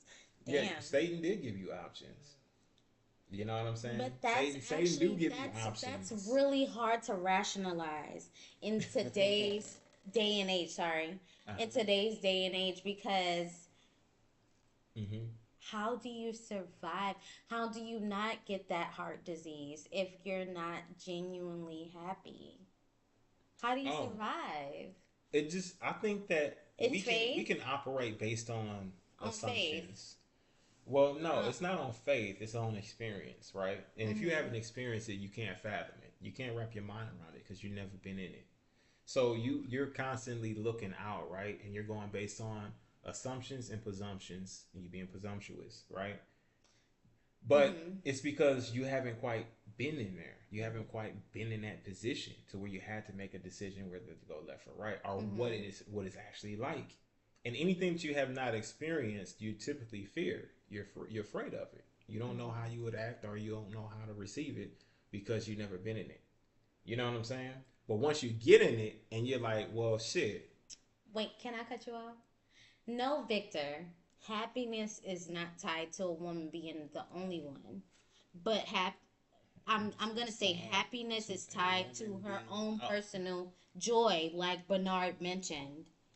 But if you're in a relationship and you don't feel seen, imagine if it was the man that didn't feel seen. There we go.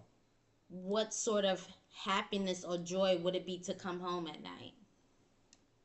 He would stay out. Well, I mean, what he's saying is this, right? And like you asked me if you can cut me off, and then you proceeded to do it. I'm sorry. You say it was all right, though. Okay. Well, But either way, agree it's now? okay. okay. It's fine. But with the point that you were making when you read it, right? It's a thing as to where happiness won't, with the woman being the only one, right? Happiness is tied. That's where her happiness is tied to. Can I answer? But she will break the relationship over not being the only one. Can I answer it? Or are you not ready for it? Okay, so yeah, you can go ahead. You can answer this. Okay. But he elaborated. Yeah, he did. But I can't answer that question for break the Victor. relationship over not being the only one, with all else being fulfilled. Everything's being fulfilled, but she's not the only one, so she'll break the relationship. So address Victor? these. Okay, so me personally, my happiness wouldn't stem from being the only one. Just bad. That's fine. My happiness stems from The front door, but the door by the other front my door. needs and necessaries being taken care of.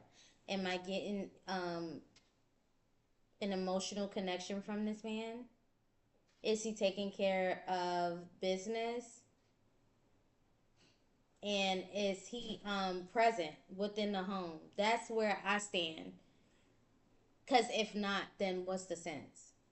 What's the sense? I might as well be with a man who's going to lie to me and pretend I'm the only girl in the world or woman in the world and still have other women. But if I am treated like I am the only woman in his life and he has another woman, then who knows? Like, who cares? Who cares? And you know what, Bernard? I feel like that's a space I haven't entered. and that requires extra work and spiritual requirement. And I haven't reached that point where my mindset is my duty is to that man. I haven't reached that point. The word duty. Yeah, it's the word duty. It's the word duty, because essentially my thought process is my only duty is to God himself. And I get it. Man is made in the image of God, but that's still an extension. That isn't him exactly. So I guess I will respect whatever God sees for me. And if I need to learn more in that aspect, then fine. Maybe I'm missing a point or two. But as far as following man, yeah, no.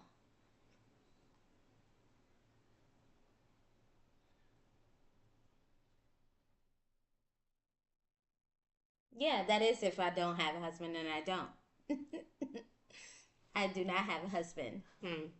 But when I do have a husband, of course, he's the leader of our family, and I will follow that man. That's what's up. And it's really fun. As wives. So here's the thing, right? Because You have a... when you speak to what Ones with them husband must follow a man. Listen. ones with the husbands must follow the man.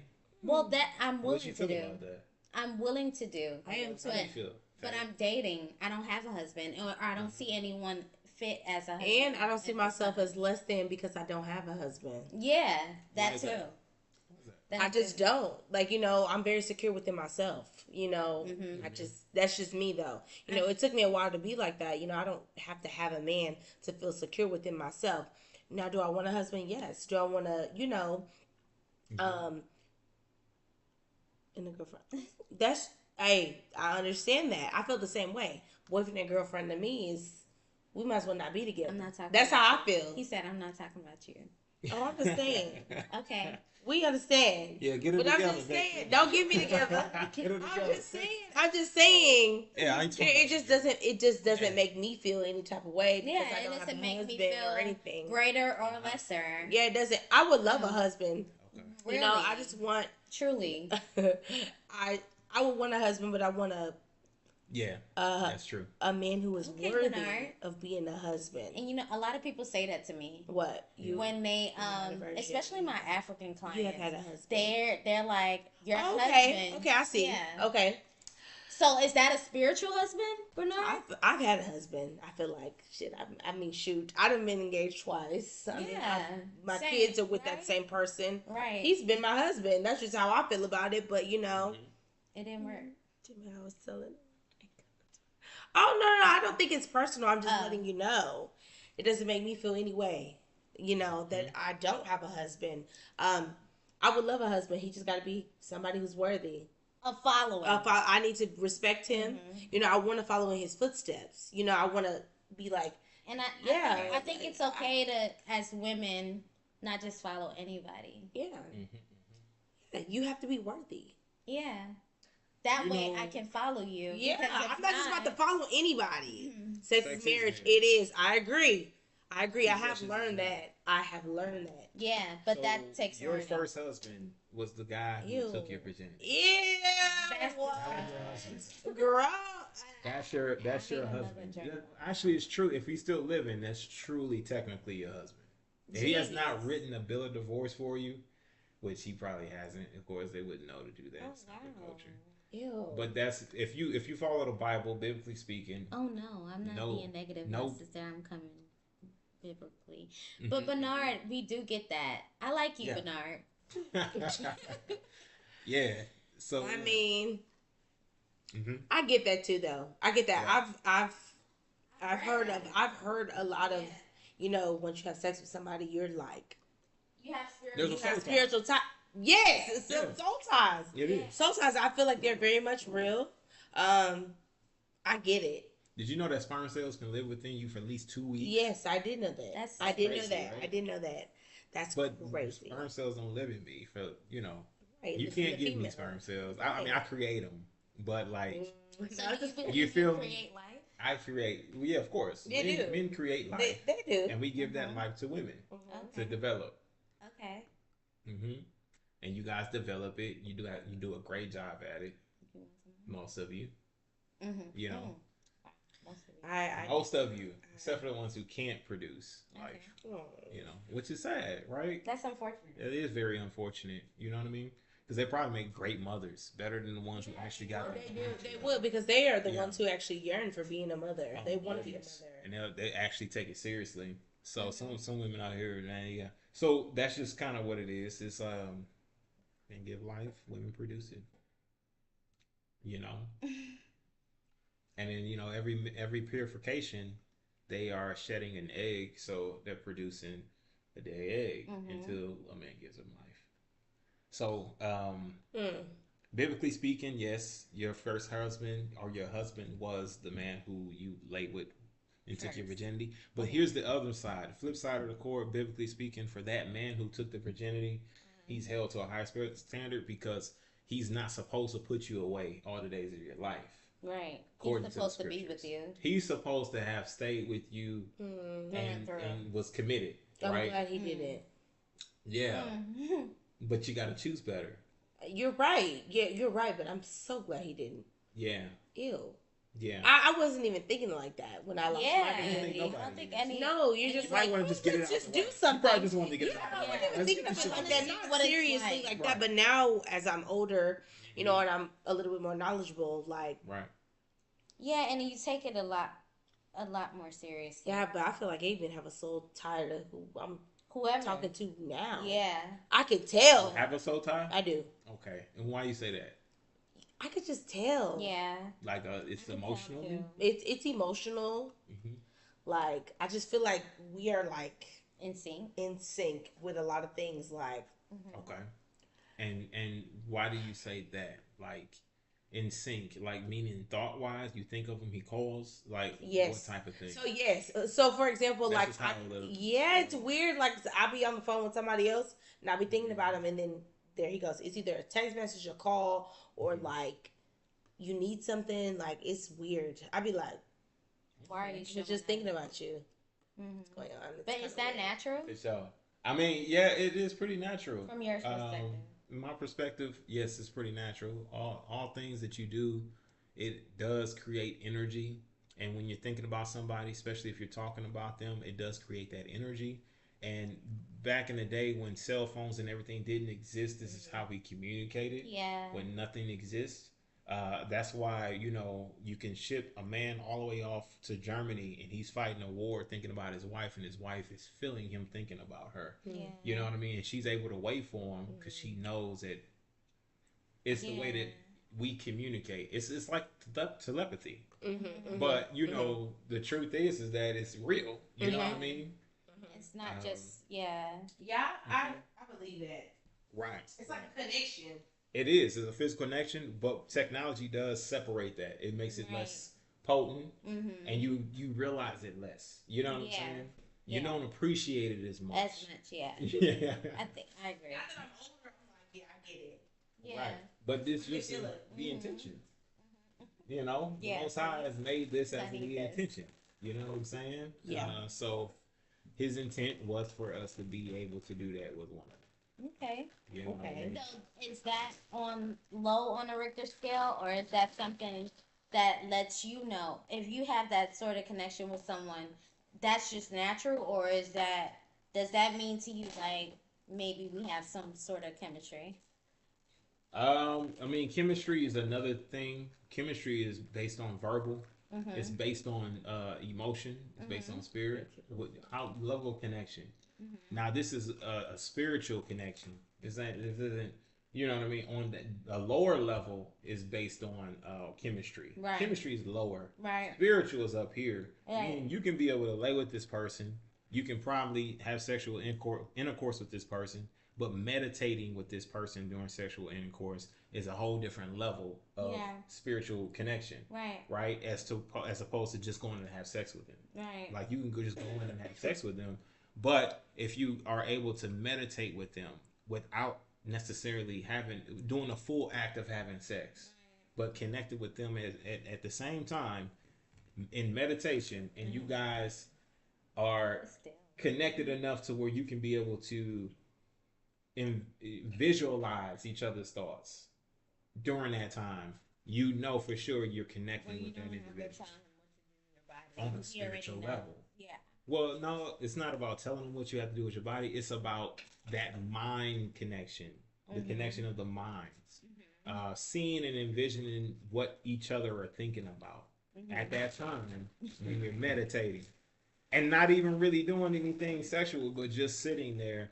And maybe he's inserted in you and just laying still, and just kind of breathing and meditating in synchronized ways, and then you're able to really tap into each other's thoughts. Okay. It's something different, but that's more of a spiritual connection. Okay. It's not about the physical intimacy or the physical just having sex. Yeah. It's about a spiritual connection.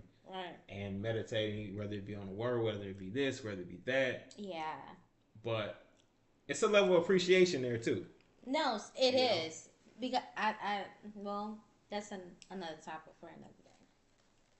Right. But y'all leave it down there in the comment section below. Y'all let us know, what do you guys do during that time to physically or spiritually connect with your spouse? Like, what do you do? Like, and if you're not doing anything enough, just start putting forth little efforts. Plant the seeds, not only for her to want to put forth a spiritual connection, not only that, spiritual, like you said, spiritual deliverance is huge.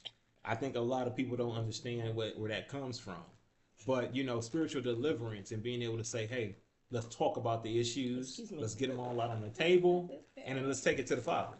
You feel me? Let's take it to the Most High so he can be able to sort those things out. So what do you do on a day-to-day basis to go ahead and connect with them, to sort things out? That's a good question. Right? Because that's going to dictate the relationship. And he says connection is Yah. The Most High is the connection. So what are we doing? Like, what's the things that you practice with your spouse, with your woman, with your wives, with your Ishas? Isha, that's Hebrew for wife, is Isha.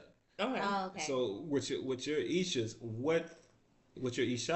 what do you do to connect with the Father to be sure that you guys are on one accord, right?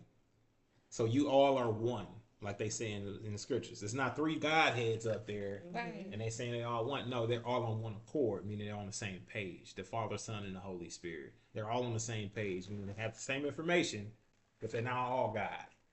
Okay. So just clarifying that. And what do you do? You know what I mean? Mm-hmm. So leave in the comment section below. Let us know what you guys, and give some tips and clues. Question. Oh, I'm sorry. What you got? I'm just so excited. Yeah. No, you're good. You're good. No. Go ahead. You're fine. My question is, what is the standpoint if you have two women who are not as awakening on their spirituality as you are? Okay. How does that look for you? So if the woman is not awakened spiritually, as I would be, I think any man would see that as a great opportunity to share information. Okay. To be able to get her to understand more, if she's receptive to it. And any man is going to be choosing somebody who may be receptive. They will want somebody who would say, okay, I want to hear about this. Not just, like I said, I got a saying, those who are convinced against their will are of the same opinion still. I mean, you got to be willing and you got to be in the space to be convinced. Right. Otherwise, you're not going to be. Yeah. So I'm not going to waste my time. Right. Because like Jesus said, or Yahshua said, do not cast your pearls amongst the swine and give not that which is holy unto dogs. So why would I waste my time on you if you're not open to it? Right. So openness, understanding that she's open and ready to receive. How do you identify that? It's the level of attention that she's giving towards certain topics of conversation. Okay. So if she's paying attention to that conversation, then I know, okay, she's interested in this. Okay, it's not like a, oh shit, like, what did you hear that last Sexy Red joint? You know what I'm saying? I just got done giving you a whole goddamn, you feel me? Right. Like layout She'll of change the scripture. subject. Yeah. But she'll be like, yeah. She's in tune. But it's a space out that happens. You're spaced out, and it's easy to discern that. You know what I'm saying? Where you're spaced out or disconnected from the conversation because it doesn't interest you. Yeah. Right. You're not the type of person who wants to lean on spiritual aspects. You're more about the flesh, which is not fine. Which is fine. You're a woman, so you're built on flesh, right? You're created from flesh. So, but a woman who superseded flesh is the type of woman who's going to hear and say, you know what? I want to hear more about this shit. Like, I'm not there yet, but I would love to be there, and he can get me there. That's the type of woman that will be there. And at the same time, she's thinking how she can grow and get better. And she's able to distinguish her feelings and emotions. And with the right leader, with the right person to lead her and guide her, she's able to express those better rather than lashing out. Fucking getting mad and shit. Nigga, you ain't shit. Throwing your shit out the window. You pouring bleach on your clothes, setting your car on fire and shit. You know what I'm saying? Yeah. He can be able to help her, not just manipulate her into something that he wants. But yeah, for the work of the kingdom. No, I'm okay. I'm good. Are you? Yes. I'm okay. Y'all do y'all thing. You feel me? Do your thing. Well, for the work of the kingdom, because obviously this is all for a higher power and for a higher purpose, and that's the only way you're gonna be blessed, right? That's true. I feel like I've been very open today. Yeah, you have been. There you go. I'm proud of you, friend. Give it up for T Wiley. You know what I'm saying? Yeah, give it up for it, man. Yeah, you've been open. You've been putting it out there. I feel like it's not necessarily your thing, but you've been understanding of why it makes sense. No, I do. I get it. It's okay. It's okay if it's not. But it's not everybody's cup of tea. I've also learned a lot. That's the most important thing. Like you just said, like you have to be willing to learn. Not just tune it out. Like I feel like I've been willing to learn. Right. Yeah. And then at some point, because honestly, it's already been prophesied by Isaiah in the Bible. There's going to be 7 women who are going to want to take a hold to one man. Yeah. In these times it's coming. Okay. Well, and, that's already projected because that's already what it is. There's less men than women. Right. There is. That's what they were going to want to do. And it's already currently progressively happening. And because you got the prison system that's taking out all the good men, right? What? We're just goofing around. You farted? No. He's dropping chips and okay. Yeah, so you got the prison system that's taking them out. You got LGBTQ.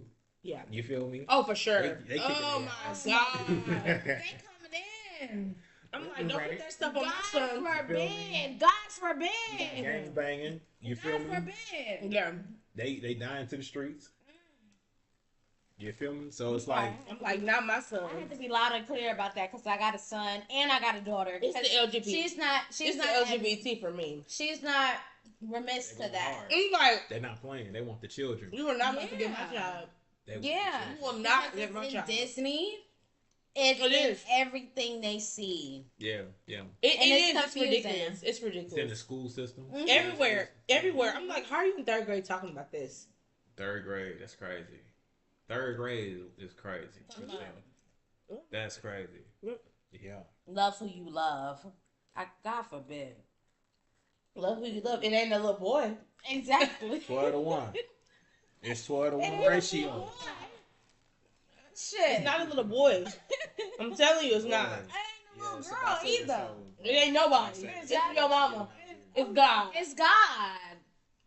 And who he's seeing fit. I got a real interesting question here.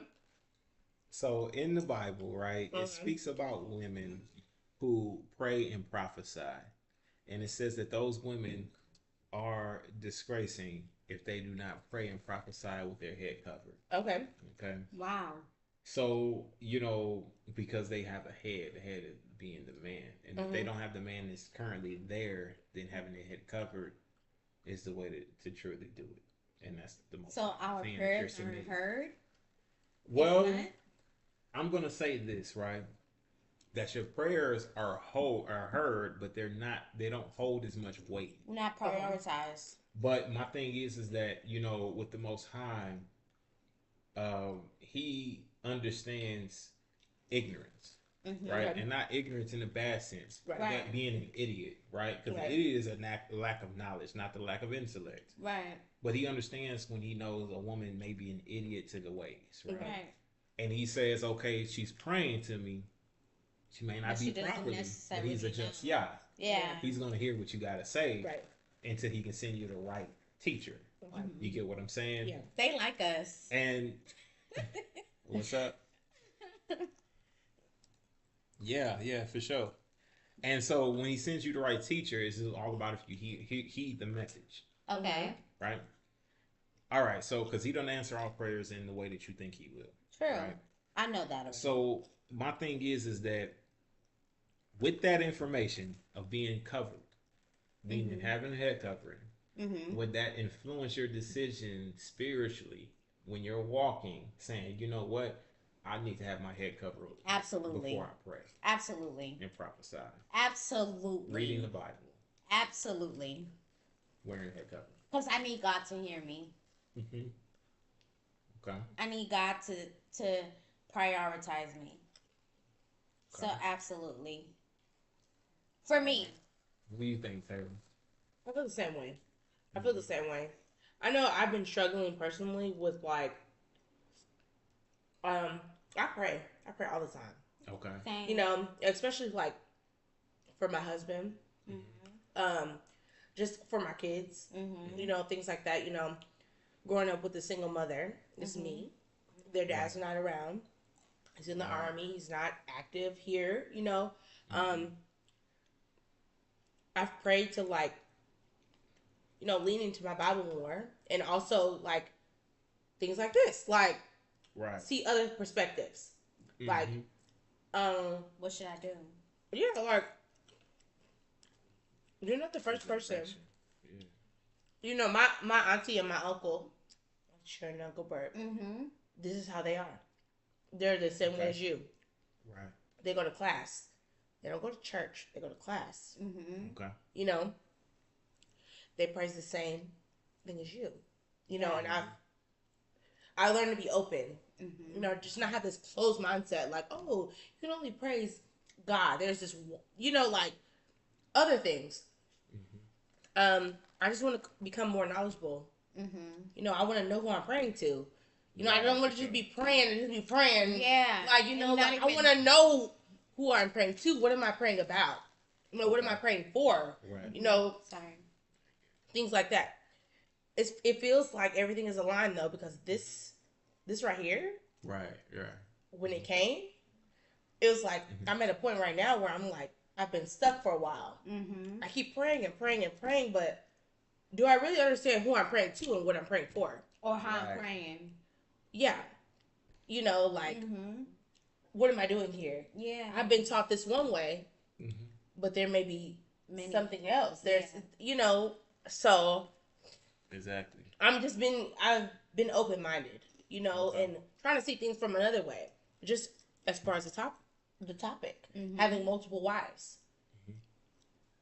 I would have never, been oh yeah, no, hell no. Yeah. Absolutely not. Yeah. But I For do sure. understand it now. I don't just see things my way. I see things other ways. Right. So I feel like this is helping me as far as raising my kids, my children. Things like that. It's helping me see things from another perspective. So I don't know. I think that's fair. Yeah, we gotta see things from Every view. yeah. You have a closed mind. And Yeah. so Bernard says there is something else, your heritage, your culture, Yah. Okay. And of course, in the Bible it says Jah, but back then, of course, J's didn't really exist, so it was a Y. That's why. Okay. Yeah. Yeah. So it would be Yah. Mm-hmm.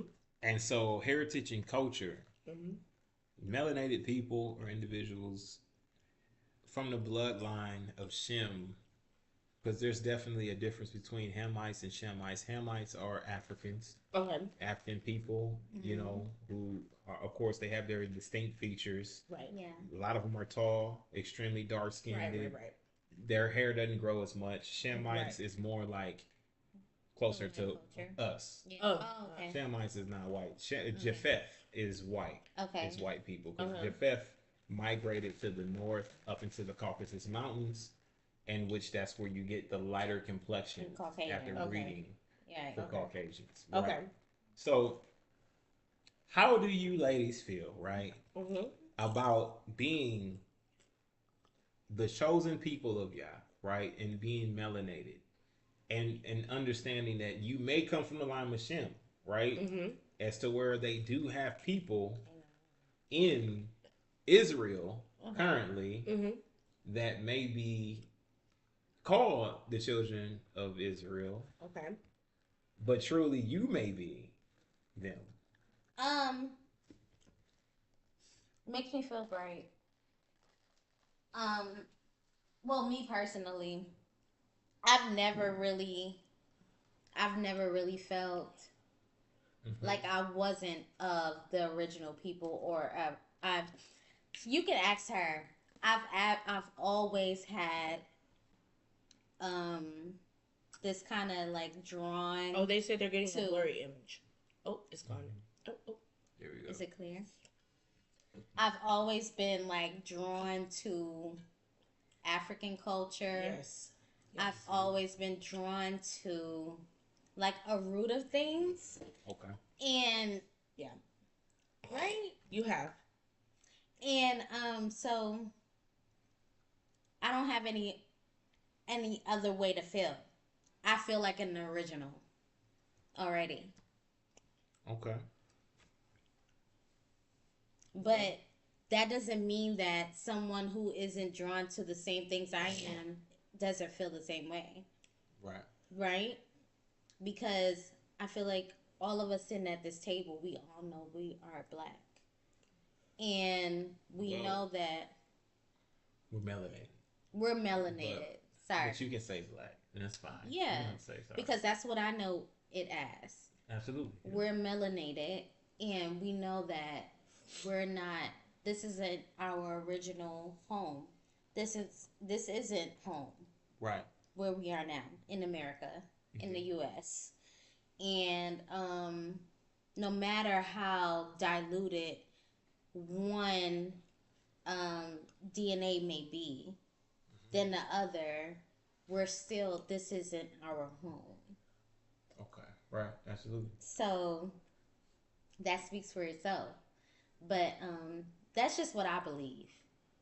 So backlash, I've always been teased of, you think you African, you think you this, you think you that. But I am. All those things. Yeah. And more. I am all those things. Yeah.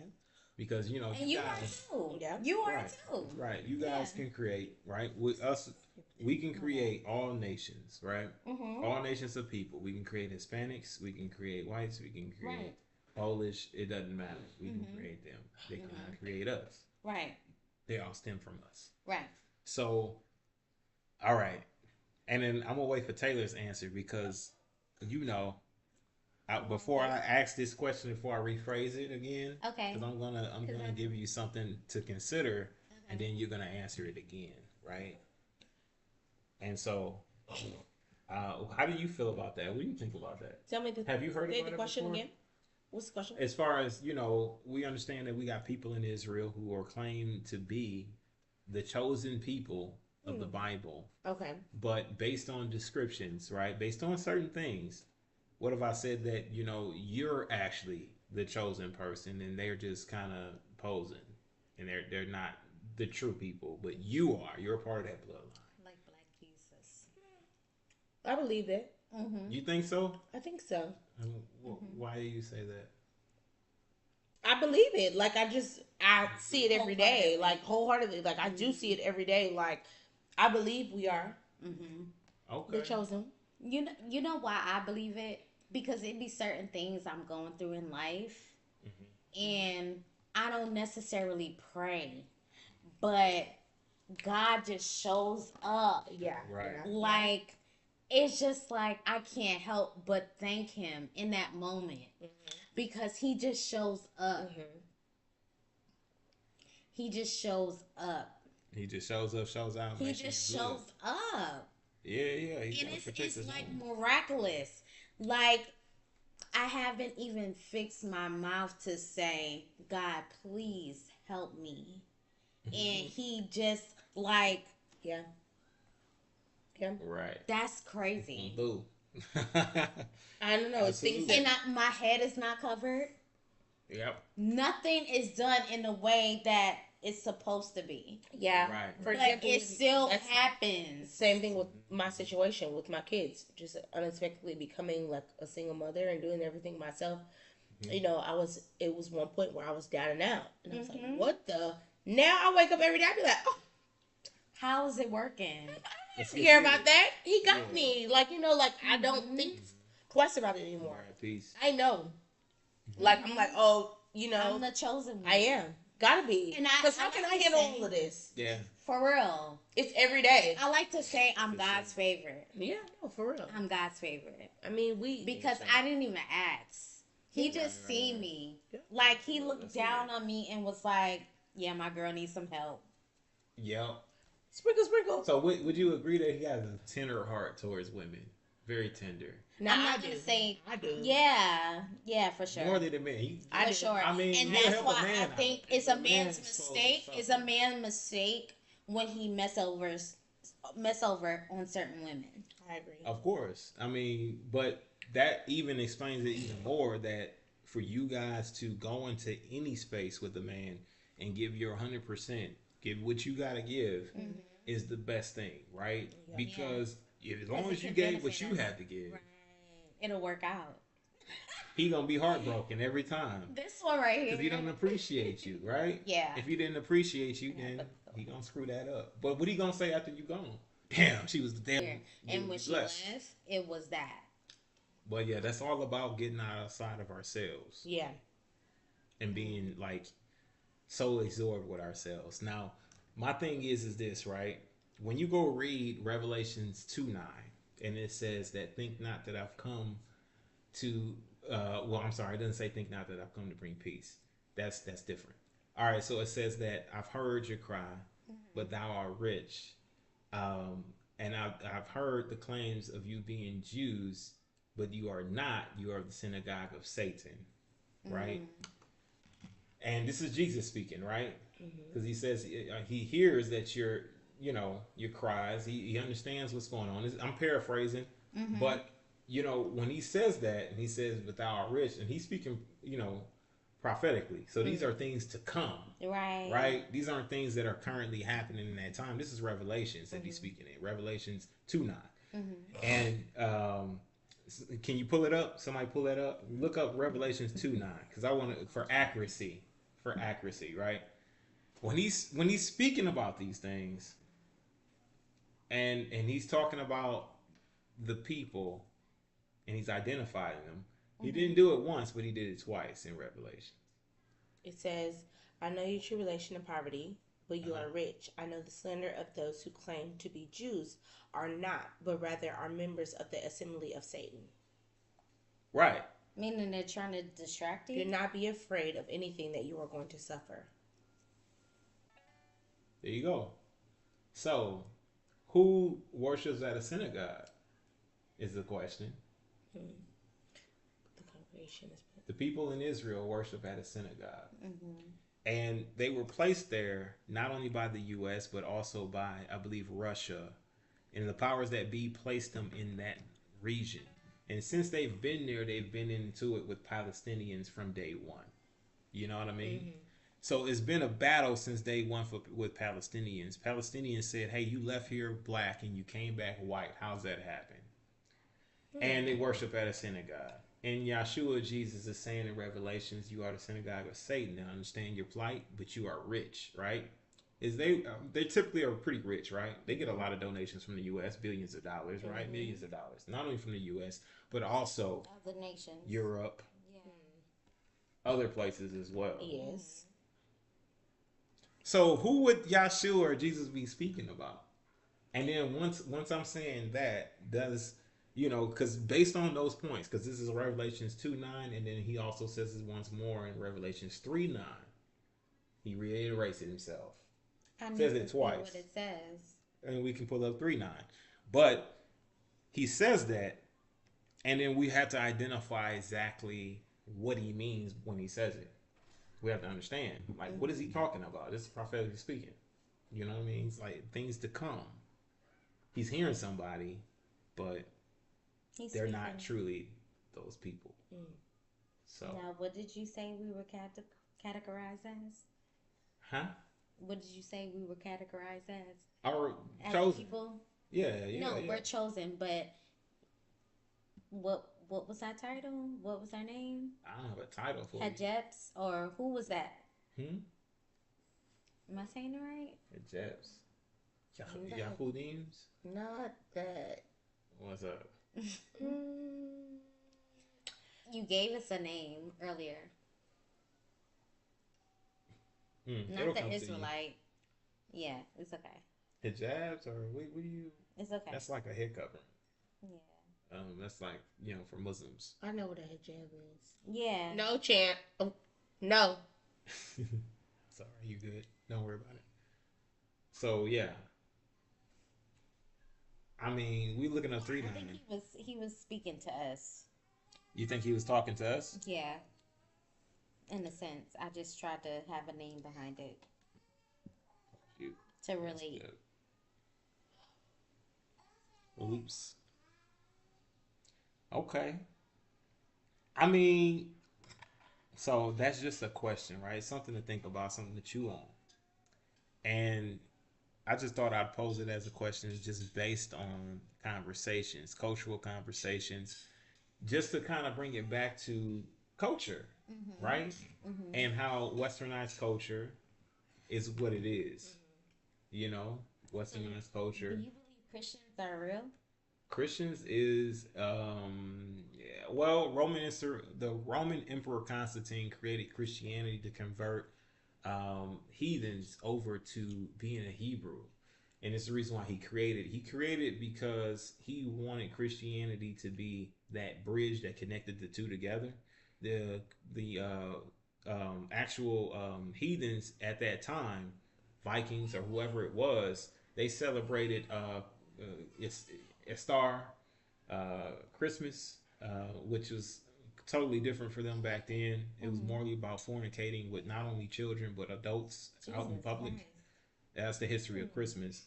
But also, it was about sacrifices to Baal. So he saw that they weren't going to be letting go of those traditions also for the sun god worship. So they worship the sun god on Sunday, which is a first day. Sorry, on first day. It wasn't Sunday back then. No, that was a first day, so that was Sunday. So they worshiped the sun god on the first day of the week. And so if we take a look at our calendar now, which is a Roman numeral calendar, the first day of the week is a Sunday. So most Christians worship on that first day of the week, which is Sunday. Yes. And the guidelines are not necessarily there because, if you go to your culture says it's the seventh day. Yeah. And you're actually breaking the commandment if you've been worshiping on the first day rather than the 7-day Sabbath. That's the fourth commandment of the 10 commandments. So if you are buying and selling on that particular day, you've breaking the commandment. If you are working, then that's a violation of that commandment. And if you are not giving, I guess, attention to the Most High on that day, then I'm not saying that's breaking the commandment, but that's just something that you should do. You're encouraged to do. So it's like that's the reason why Christianity was formed or created, was just to have a better conversion for the Roman Emperor Constantine. In fact, his son Caesar Borgia was the image of Jesus Christ and has been the image of Jesus Christ to this day. You know what I'm saying? It's a white man, long hair, whatever, beard, yada yada. So that's the image of Jesus. Is Caesar's son is the image. So that's where they kind of get it from for Christianity.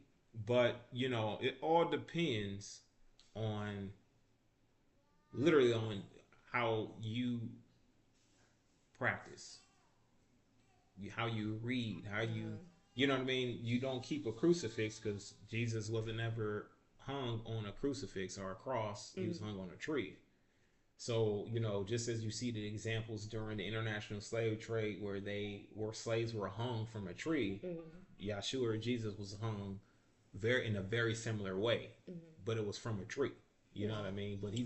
But the Most High has been trying to tell you who you are for the longest, regardless on what punishment you had to endure or not. He's telling you who you are still, right?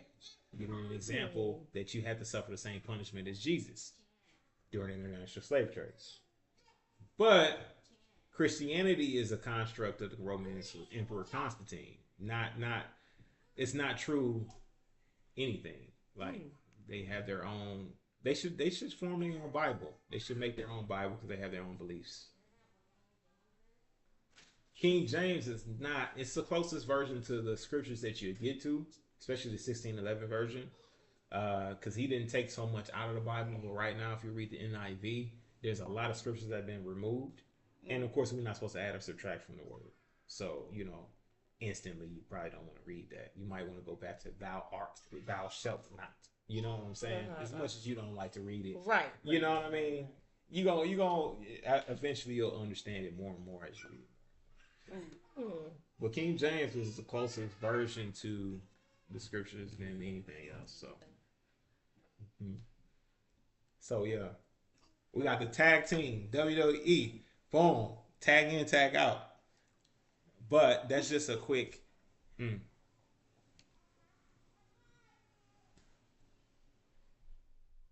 Okay, using articles to teach people to break the commandments. Absolutely. Book, not articles. Using the book to teach people to break the commandments. Absolutely. Man, my visual's out. Here, let me do this. No. So that's just a quick rundown there. I don't know. Spirit led to the conversation, so good thing to have it, right? And then, to bring this out, right, is just for you to consider. It's for you to think about, not for you to say, oh, you know what, fuck this shit.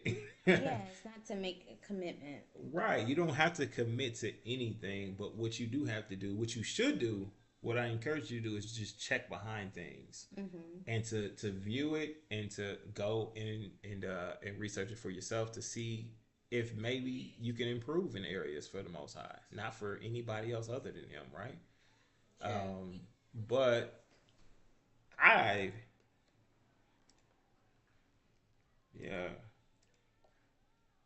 hold up. Let's see what we got. Dang, you see how, man, I'm always having some. It's lagging? Nah, it's just giving me issues. It won't the video. See, I gotta mess around with this a little bit more because we gotta find a better streamer. No, I mean this one's cool, but it's just because this is my first time using this. Hey, this is my first time using this, guys. So ain't nobody mad but the devil, my dog. Bless you, bro. That's what I'm talking about. Okay, so yeah. It's my first time using the streaming app, so I'm gonna be messing around with it a little bit more. I actually kind of like this one because you get more opportunities to broadcast on other platforms. But there's also things. There's also other things. I'm nosy. What y'all laughing at? Laughing. What's funny? I'm trying to stay afloat. Oh. You know, Okay. we don't know if we really want to go into detail what we're laughing at No? about, Oh. Okay. but we are enjoying it. Wait. So hold on a second. I'm curious. We So are what's that enjoying mean? this time with you, Barack. What's that mean though? The meaning exactly. We're ready for more questions. Oh, for real? We are. Okay. What is that? That's the video. I'm trying to look up better streaming apps for live Why for we- Barack here. But why So we won't be we're going. already in it? But it's still Yeah. You can look that up after. We live. LOL. Come Well, on. All praise. shit, we got to know for next time. He might want to have us on again, and we want to make sure our video is clear. Not You feel good. me? Right? Live. LOL. I'm curious, man. What y'all laughing for? Why? Because the stream could cut now? No. Okay, what's happening? We're a little tipsy, so that's what Everything's funny. that's what we were laughing at. We were sorry, audience. We are a little elevated, so we shared a text to let each other.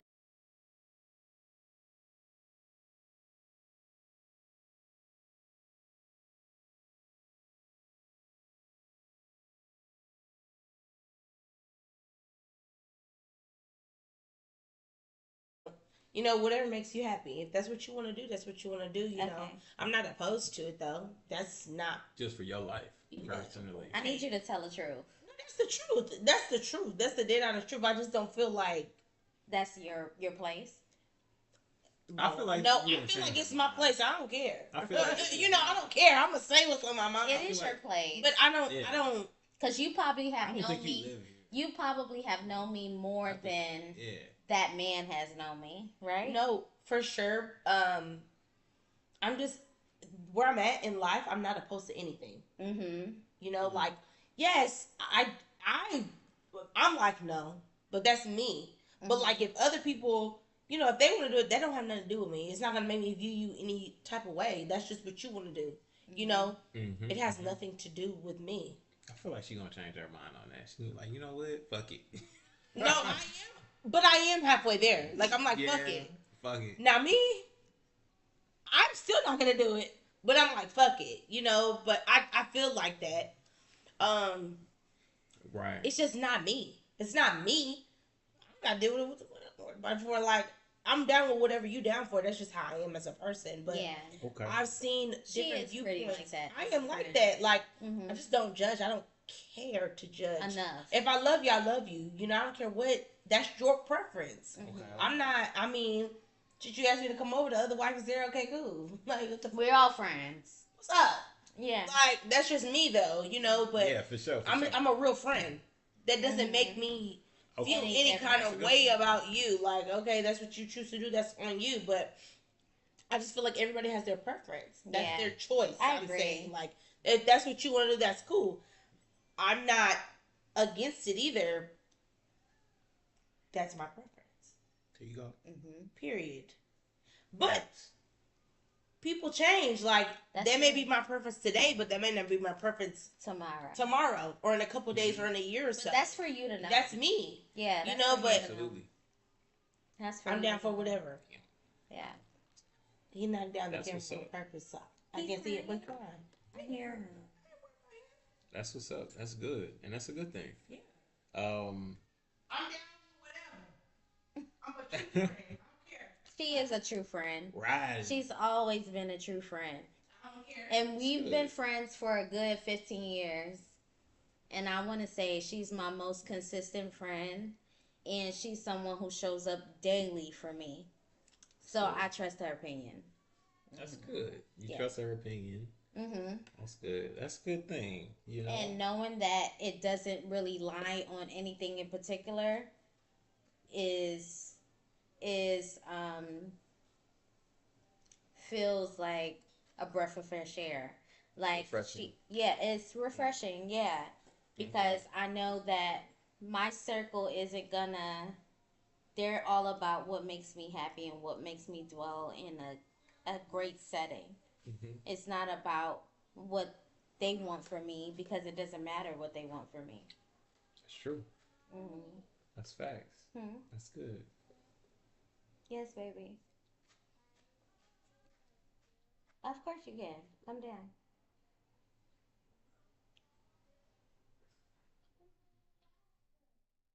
Hmm. Okay, so he says, Nara says, now with that being said, why couldn't that same sisterhood be under authority, under good authority of a righteous It man? could be. It could be, but I actually had this question first. Mm-hmm. Would it be foreign for the woman to choose another woman to be added into the home?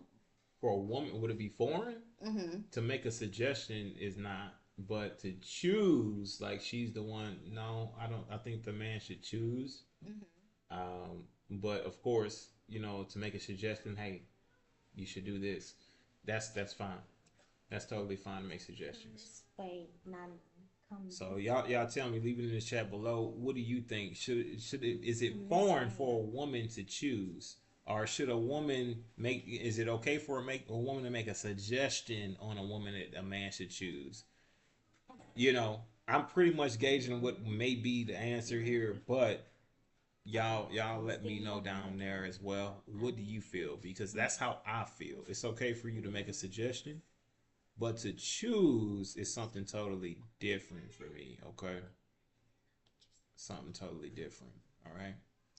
So, she might as well say hi. Say hi. Say hello to her. Say She like, doesn't nah. want to be on camera. She being shy. Okay. All right. And it's okay. It's all right. All right.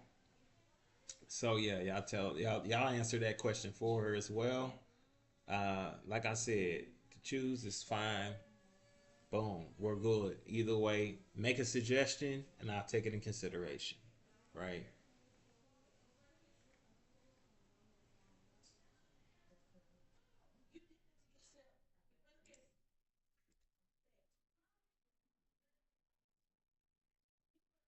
Let me see. I'm sorry, I'm looking at okay, I'm at the chat right now. All right. Correct. Well, correct. Let's stay. Okay, bless you. Yes, sir. Yes, sir. Well said.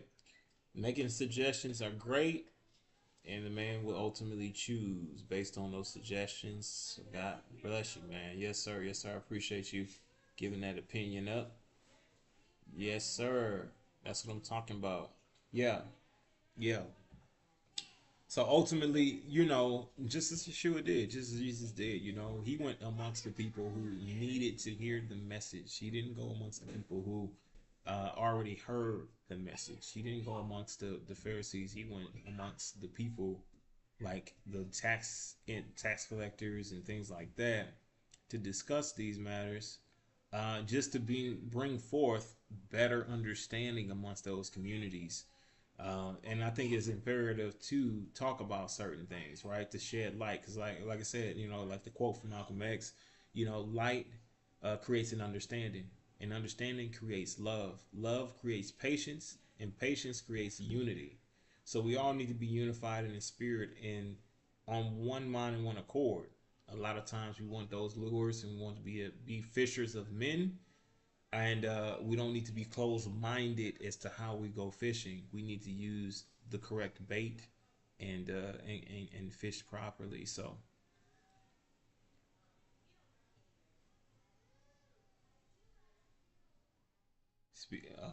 speaking to the okay, can you hear me okay? Let me see, let me check this. So like I said, it's a thing as to where we want to create that understanding. We want to shed that light so we all have an understanding as to what's going on. As Yeshua or Jesus did, he went on to the tax collectors. He went on to the people who didn't understand anything, and spread the gospel with them, not with the Pharisees who may have already understood certain things, right? Not to say they were Pharisees, but you understand what type of people he went to minister to. So you understand the type of people he went to minister to.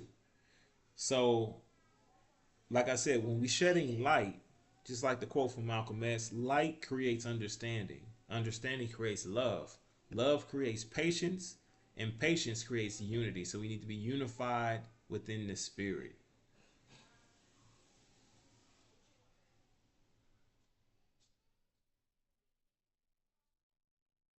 Okay. Yes, sir. Yes, sir. Yes, sir. That makes sense. All right. I just didn't know if it was something that was lost in translation based on not being able to hear me. Based on what you said, brother. So it's all good. Okay, I see what you're saying. So yeah, you're not speaking through a microphone.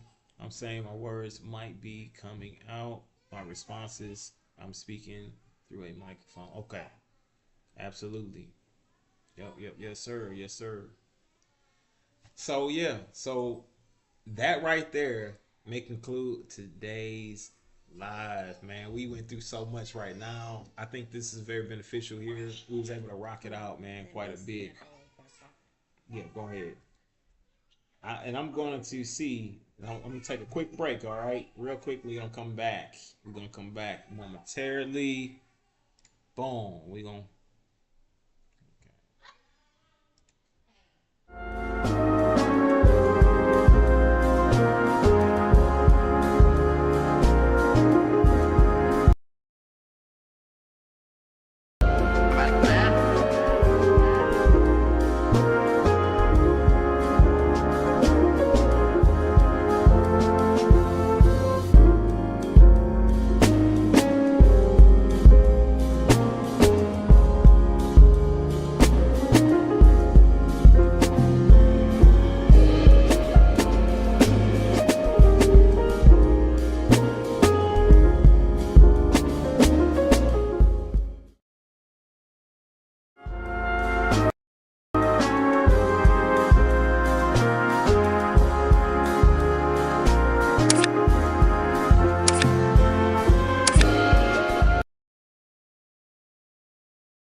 All right, y'all.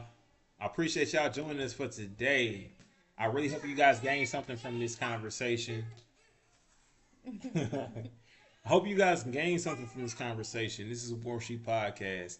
And like I always love to say, man, quote from Malcolm X, light creates understanding. Understanding creates love. Love creates patience. And patience creates unity. So let's get unified in the spirit, y'all. And until next time, we'll see you in the next one. This is Warsheep, and we're out. Peace and shalom.